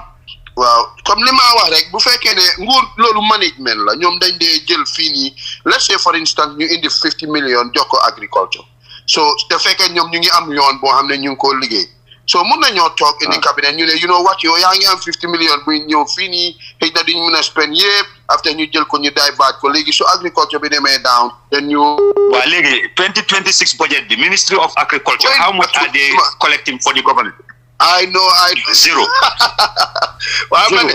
Ministry of Agriculture nekkul di indi dara for the government is zero Jilma be yeneen yëpp sax they didn't even report it in the budget I know loolu la rek comme li nga wax dama believe loolu ne parlement bi dafa mel ni yéen li leen dee indil yëpp pour ngeen def ko even though yéen soo leen recommendé ne def leen nangam ñoom dañoo dem ñu def executive bi jëlaat def leneen so man bu dee man damaa naan so what is the essence of ñun ñëpp ñuy dajaloo all the time. Parliament can do something if we are all mun nañoo def dara de su dee ne ñun ñëpp we are aware and knows exactly. These people, what we are allocating, they are not expending it all. We can do significant reduction. Understand? When you knock off the deficit. Well, Honourable, dafa am li ma doon di explain and listen to what I said. Money. Bu fekkee ne dañ war a vote something. Let's say for instance nga indi bill léegi nga ne dama bëgg a def bill boo xam ne dañoo put check into the things yi nga xam ne loolu la ñoo indi fii ne buñ demee ba d'accord ci lii buñ mën a move at funds yooyu noonu ñëw di ko yokka so léegi ñun lan lañ war a def together bu fekkee dafa require pour 2/3 majority pour ñu def ko waaye léegi seetal député yi nga xam ne ñooñu lañ indi man óor na ma yow kenn du la mun a Right, when it comes to those issues, you have incur cost from the consolidated fund, we are restricted to participate, to bring those kind of bills. Only the executive, your community. Gisa loolu mooy bete ñoo delluwaat ci lobby moo leen jox doole boobu lobby lañ loolu laa wax ne loolu moo war a ci léegi yéen ñi ko war a mën a ci waaye Gibril yan façon yu nguur lañ fi amee sax ñetti façon yu nguur yëpp lañ enable si rek ñoo dee ñëwaat ñoom ne la is a small group of people boo xam ne dañ taxasi bu lu fi mujjee taxoon nañ si beneen ñoom ñooy ñëwaat si bii taxaat fa te nit ñun suñ boppa ñu ngi leen teg suñ bët yi te ñun lan liñ ci mun mooy ñu xam ne ñii ni ñoo dundi kutum kanna bi dafa war a jeex su ko defee ñu jël suñ carte yi jox ko a credible somebody boo xam ne moom itam nañ ko fa put to a test for 5 years su deful lu ko war ñu génnee ko fa ba bañoo am luy génn si ñun. The same thing goes to the deputy itam because man foofu laay waxee man dama fonda yéen da ngeen am doole boo xam ne dañ dee compromise seen colleagues yi dañ dee compromise seen positions because for example laa bëgg a joxe rek de Alaaji Saliou may ma foofu rek mooy ne biñ indee bi président Adama Barrow indee draft constitution boobu noonu mu dugal bi mu ko dugalee gars yi reject ko so 2020 bi biñ ko indee ñu reject ko ñu ne dafa jël xaalis jox ko ñeena ci député yi ñu accept ko you see yow bu fekkee ne sa constituency daf la jël pour nga dem fa pour def what is in the best interest of the constituency and the country yow nga dem nga bugg a allow another individual boo xam ne yow dañ la elect indi la kooku dañ ko elect indi ko for a purpose moom mu bugg a dara yow nga bàyyi yow li la war pour nga def moom li mu bugg a for $10,000 so you see so liñ war a change ci président loolu lañ war a change tam si député yi because député yi ñooy make loi bi nga xam ne président bi si boppam ci loolu laa dox président bi si boppam su buggee dara with the executive dafaa ñëw ba si executive bi waaye executive dafaa ñëw ba si parlement bi waaye parlement bi su soxlee dara du dem si président bi so vice versa bu fekkee ne yéen ay approve li nga xam ne moom laa indi ci yéen kon dama fonde yéen sax yéen a war a nekk nit ñoo xam ne yéen a war di bañ a bias yéen a war di bañ a jël xaalis understand na mooy corruption te sa collègues yi ñu ngi accept loolu which is also wrong coming back to meeting bi liñ ci dee wax politicians yi waxante yi man dama ne loolu baaxut you know xaw ma lan la ñoo jàngal suñ njaboot gi bu fekkee ne ay kilifa ñooy taxaw especially duñ dee bàyyi di tontuwante bañ taxaw ci mbooloo mi yëpp di tontu foofu man loolu daf ma dee naxari waaye loolu is part of personality nga wax ma dara ma ñëw bàyyi ba man tam suma meeting nga on nit ñëpp man tam ma wax la dara waroon nañoo wax loo xam ne mooy productive things loo xam ne nii affaire yi réew mi man bu ma taxawoon si plateforme boobu di first thing li ma njëkk a wax mooy ñu ngi ñaan police yi ñu yokk security because reyante bi bari na te ba léegi gisuñ consequences yoo xam ne moo war a dal seen borom luy tax ba nit ñi am ragal pour next time buñ ko defati police yi ñu jéem a yokk seen prevention measures yi wala ñu procedures yi process justice process bi by Minister of Justice ak seen prosecutors yi to making sure that ne ñu speed up all these things ba pare ñu report back to people buñ prosecuter nit ñi ba pare bañ leen tëj George yeegi yi bañ def conviction bi ñu highlight ko nit ñi gis ne ndeke ki defoon lii nii lii moo ko dal loolu dina lii loolu benn la ñaareel bi acknowledgement mooy failure mooy nawet dégala the expectation was pour ñu deliver amul ben president wala minister wala government worker buy bëgg ñuy criticize ce secteur. However bu fekkee ne ce secteur dafa am problème man dama fa ne yow da nga war a jël responsibility in a stuff like this ne yéen ñi fi ñëw nii sax xëy na yéen a ngee dellu seen kër yi te seen frige yi du dox yéen ñi fi ñëw nii yéen a ngee dellu seen kër yi xëy na seen fan yi di dox yéen ñi fi ñëw nii yéen a ngee dellu de waaye xëy na seen microwave yi ngeen yaakaar pour jël seen milki doom yi def leen ko fa seen biberon yi pour jole xëy na du work waaye ñu ngee apologize def nañ A B C and D and because of C E and R moo taxoon ba lii am léegi jël nañ si measures ba pare nga jox leen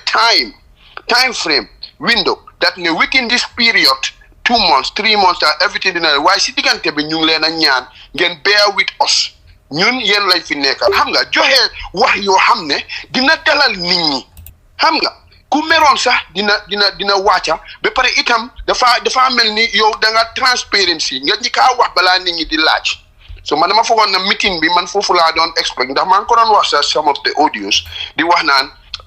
courant bi ni moo demee nii buñ demee ba SSP dina leer waaye liñ dégg rek mooy ñun liñ xam ne sa machine moto dina paan obviously machine lañ amee te dina paan waaw they working on it waaye apology bi dafa waroon a ñëw first da ngaa acknowledge what had happened ba pare yow nga seet yow lan moo ko cause ak what measures have you taken ba pare tam how long it is going to take xam nga naaro da scope ba nga xam ne nit ñi dinañ xam ne diggante bi de kon de xaaral ma def A B and C ndax nag dëgg affaire bi di ñëw luy waaye soo leen ne everything is normal ñu gëm loolu ku nekk delluwaat plugaat sa fridge wala dara mu fiw sa you know Alaaji Saliou lu ma wax mu ngi bari jërëjëf Gibril am na solo lool Gibril daanaka waxtu bi jàmm nañu fi mu nekk ñu may la rek nga daal di daaneel ndi te yaa ngi woon bunta yu xóot wax yu am solo so ñu may la rek nga daal di daaneel Gibril mu ngaa daaneel xam naa Honourable Musa Cham ñëwaat na waaye fu mu jaar baala ñu te waxtu bi waroon nañ fee jógee about 30 minutes ago te Bura tamit mu ngi war a wax so Gibril ñu may la rek nga daal di daaneel yow itam su ko defee ñu daal di ñëw si Bura Honourable Cham xam nga ki ko jàngal moo ma jàngal suma tooma mooy mam moo tax ñu ñaar moom suma waay la waaye li ma wax Alaaji Saliou mooy ne yóbbu réew si jaamu yàlla la te ku foog ndax li nga def boo demee yomal xiyaam dafa easy yal nañu si yàlla musal alali mbooloo alali jirim li ci diine wax alali mbooloo li ci diine wax ku foog ndax 48 millions si nii ku foog ndax 31 millions si ay millions si nga jël nii di ko jox sa doom xam nga dafa am suma benn ustaas lu ñu waxoon bu yàggul lu ñu doon jàngal mu ne time yonent bi sallallahu alayhi wa sallam xam naa foofu lay jeexale rek ne góor gi dafa jóg pour dem di liggéey jabaram dab ko jabaram bi mu ko dabee mu ne ko nag yaa ngi dem di uti waaye fexeel boo loo fi indi ñun ak sa njaboot li ñu war a lekka na nekkali lew waaw jigéen moo wax loolu jëkkëram ne ko yaa ngi dem liggéey de waaw waaye fexe loo fi indi nag pour si njaboot gi ñun ñi ko dundee na nga fexe mu nekkalu lew waaw ndax nag bu lewut yaa ñoo lekkaloo baakaar te ëllëg yowmal kiyaama you are going to responsible for that waaw loolu ku gëm laa ko mën a wax mu dégg ko waaw ku gëmut moom dafa ne soo dee rek jeex na waaw isa mbit naa bu is na la kaanal mawti raxatan la naa loolu lañ wax bu fekkee ne bu deeyoon rek mu jeex rek kon dee nekka noflaay waaye dee du noflaay de lana tax nit ñi di jooy lan moo tax sa nit nga muy dee ngaa jooy because xam nga ne xamuloo fi moo dem xamuloo yow moomu boo fa toogee bés yow naka laa mel si yow this is what these people need to understand ba pare xam ne yow yaa ngi am opportunity boo xam ne as a président bu dee président nga how many Gambians ñoo fa nekk te ñëpp jigéen jur leen ku nekk di ñaan ne suma doom yal na nekk président yal na barke yow nga lokki nga toog foofu noonu xamal ne kon place boobu noonu yàlla daf la ko dénka de bu dee yow ministre nga how many of you ñi nga xam ne ñeena bokkoon classe ngeen def A level wala lii nga nekkoon B student wala nga nekkoon C student ñi nekk A student ñu fa nekkul ministre yow yàlla jox la opportunité bi nga nekk ministre nga war a make a change nga ne because man maa fi nekk tey xar bi foo ko taka foofu laa lekkee Alaaji Saliou lii mooy suñ problème lack of wisdom lack of gëm yàlla lack of iman lii moo tax ñun ñu foog ndax di nga lekk alali jàmbur nga dem tëdd mu rees nga amee alali jàmbur di ko xajaane dem sàcc alali jàmbur moo nekk sàcc luñ la dénk rek nga jël cell phone boobu noonu iPhone 16 man ma am iPhone 11 ngay maaree wala nga fonda yow yaa nekk suma kaw te fekk li nga amee baakaar Alhaji Salih as parents Alhaji Salih as leaders Alhaji Salih as responsible head of households dañ war a make sure li ñoo jox suñ doom yi mu lew leen te yow moomu you know very well yow si sa boppa balil insaanu ala nafsihi basira doomi aadama bu nekk xam nga sa boppa within your inner self xam nga sa boppa xam nga li nga amee ni yaa ngi koo joxe waaye xam nga ndax lii lu leew la wala leen loolu sax daf la dee xon soo tëddee sax yow sax sa boppa sa conscience daf la advice Alhaji Salih lii moo yaaxa suñu réew yi waaw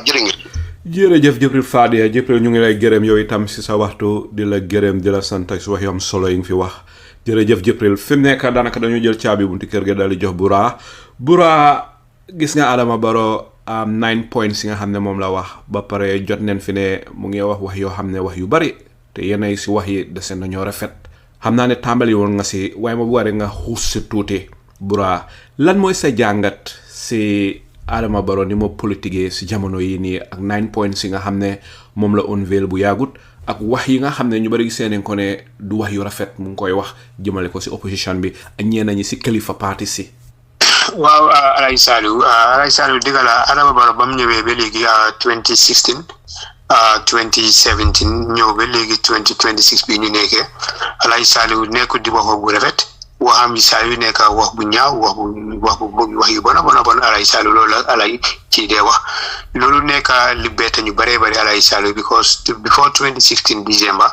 Adama Barrow lim noonu wone ñu bëri gëmoon nañ ne ko xambul la si wax ndeysaan loxoom bi mu jël ko teg ko si dinaam bi ak yooyu noonu lu ñu wax rek mi ne moom mi ngi topp ak coalition bi ñi nga xam ne ñoo fi nekk loolu xam-xam ñooñu am nañ xam-xam so moom xamut waxoon na ko nañ ñi la toppa waaye after bu mu winee élection bi Alhaji Salih beneen Adama Barrow lañ gis boobu ba léegi Alhaji Salih nekk di wax lu bon suñ kilifa yi Alhaji Salih gars yi ñëw nañ ci li gars yi di ooyee seen gars yi ne 9 point plan loolu la gars yi ñëwee so 9 point plan yi soo ko xoolee dara nekk fa lu nga xam ne make na sense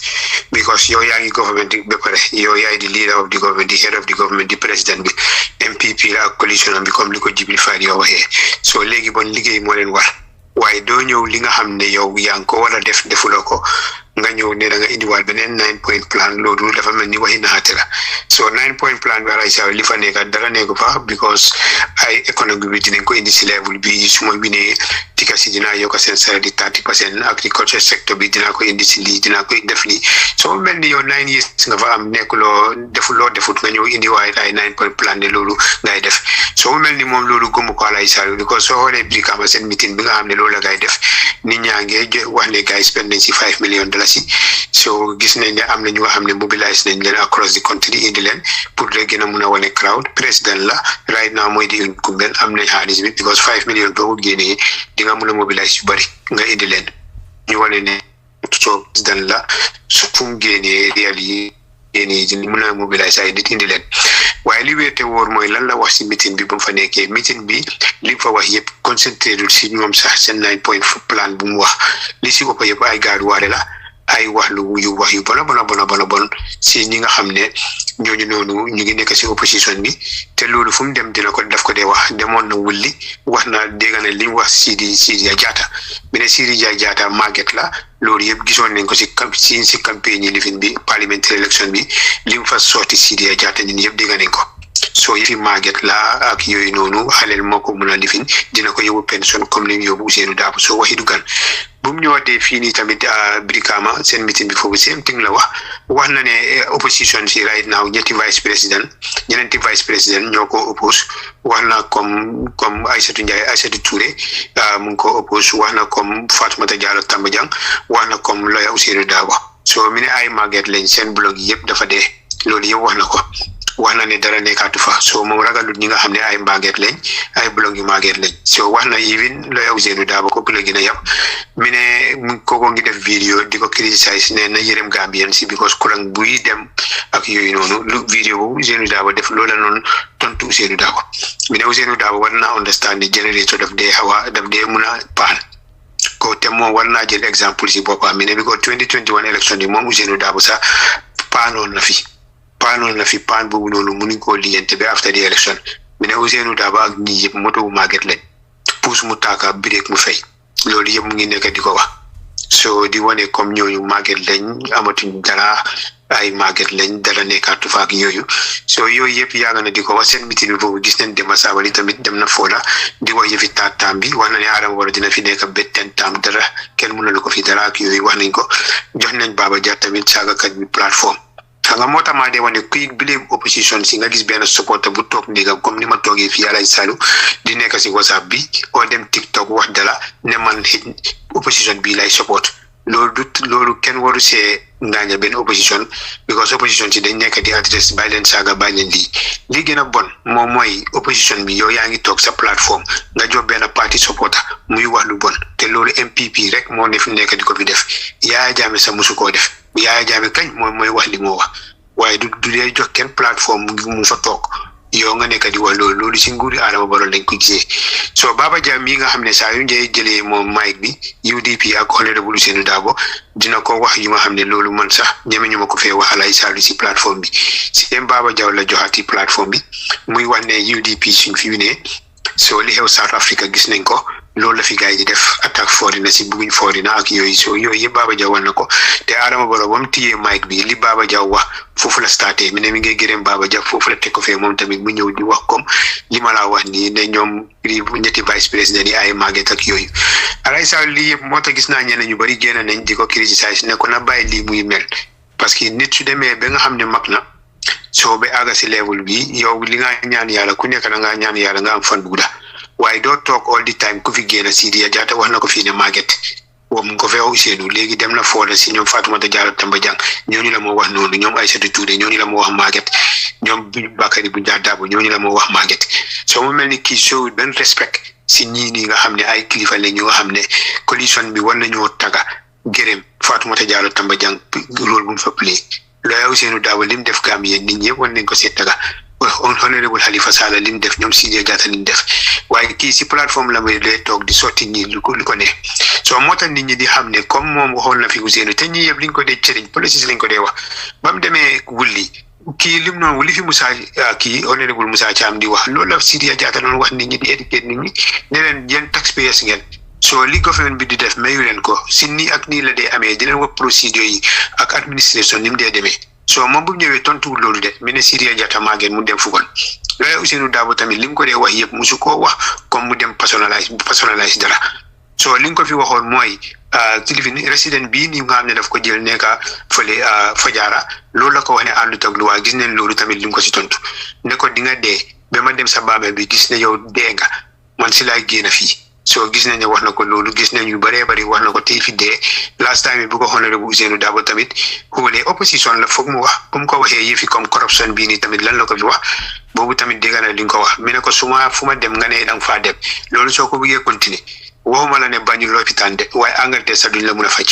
loolu moom mooy di nga dee soo moo tax nit ñi di wax ne yal na yii tey jii su oncle Ousainou waree génn àdduna sax moom lan la moo wax ndax moom dina fa dem ne dafaa jàlle ji soo nit politique jarul wooyee na waxi ñaawi kilifa yi yëpp muy nekk di wax yi ñaaw yi yal na yii ñu ngi ñaanal ñoom yëpp ñu am fan mu daal yëpp yaram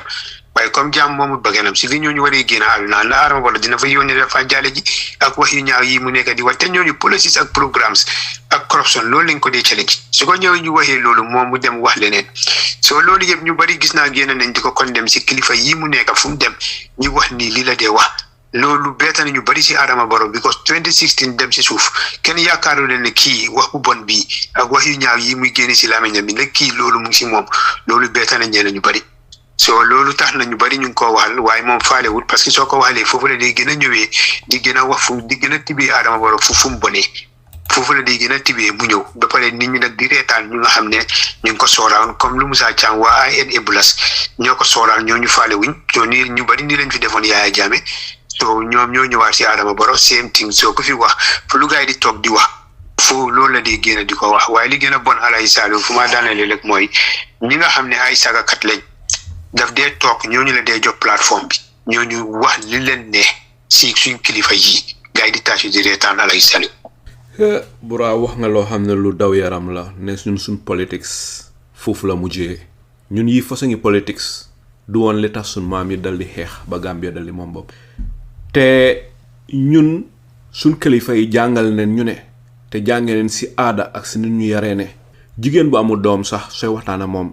dangaa moytandi ko di wax di tudda sa doom yi jigéen ju amul jëkkër wala nit koo xam ne kii papaam dafa génn àddina wala yaayam dafa génn àddina nit ñu yaree mooy sooy waxtaana ñoom sax dangaa moytandi ko tudda sa waajur yi pour bañ mu fàttaliku waajuram mu dali ko naxari ñun nit ñu yaree suñ kilifa yi jàngal nañ ñu ne kilifa dafa am nooy waxee moom te ñun yaree neen ñu ne wax soxub fetel la bu rëccee dabu ko weesu na ba tax uude bi nim la gisee la lay uwalee te boo toogee sa ay njoñ di saaga kilifa bon yow ku la saaga yaa saagalu sa bopp saaga mbuba la kum neex mun ngaa saaga ku la neex waaye nit ko am yar nit ko am teggin nit ko am dina doo ko dégg mukk mu saaga nit waxatuma la kilifa te nit ku la magee benn fan sax lu bon war na laa mun a ooyee raka yow it war nga ko mun a ooyee mag ba tax na sooy wax a mag waxatuma la kilifa war nga xam ni ngay waxee ñoom surtout di saaga koo xam ne kii dafa am jabar dafa am ay doom dafa am ay sët dafa am ay sëti sëtaat sax du ñàkk bugg a falu nekk buur nekk président waruta tax nga saaga ganaar taxatuma laa nit ndigte ñi am fayda ñi am diina ñi am yar ñi am teggin buñ la déggee ngay wax di tuutil gor di melloo gor nu melut du dëkkaloo gor fu mu dëkkut di jël lu mel ni xeme di ko xuppa si dari gor ñi am fayda ñépp ñàkk nga seeni karta yi duñ la sànnil karta bu élection jotee surtout président da nga war a raise di baaxaay da nga war a set a very good example a very good precedence bu ndaw yi ñëw ëllëg nga xam ne ëllëga si bi ndaw yi dinañ ne di politics of saaga di politics of gaaru wàlle di politics of ñàkk a teegin sun maam yi ak sun baay xamun woon lii bon ñun du ko fi tàmbali waaye nga ñëw door fi ñaaw teef yooyu ëllëga si biir sun doom yi dinañ continuer loola ngir lan nit te président Adama Barrow defoon na ko wala Yaya Jammeh defoon na ko waaye ñi am fayda ñi am fula ñi am yar am teggin si politique bu mun a bokk doo leen dégg mukk ñu bokk si te duñ jegeñ sax kuy wax fa sañi wax yi te buñ la jegeñ ñi ngay wax fa sañi wax yi rek ñàkk nga seen loyalty fa la ñuy jógee suri la li des si seeni dunda nit am na ñi ñoo xam ne am nañ fula fayda goo xam ne bu ñuy ànda yow dañuy ànda yow si jub ak si yar ak si teggin waaye boo demee ba jàdda yoon dal di dugga si ñàkk kerta ak ñàkk teggin rek ñu dal di la sori moo tax nit da nga war a nite soo gisee Gambian bi ñun ñu bari dañ def ne Gambian bi dafa xala nite addi tuuti lii nag du saaga nit ñun Gambian leen àddina si dëkk yi nekk si àddina si bari neen ñun dëkk yi nekk si àddina si yëpp Gambia moo ñu gënal waaye sa dëgga suñ nit yaa dafa des lu bari suñ politics dafa immature waroon nañoo set di baa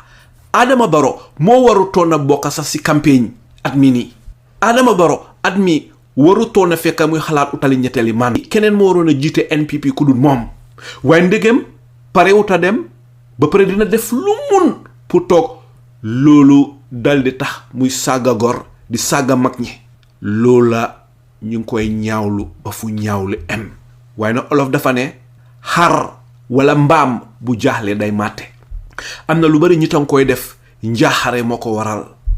waaye nag jaaxle ba tax ngay saaga kilifa yi di saaga makki du tax mu nga gagné élection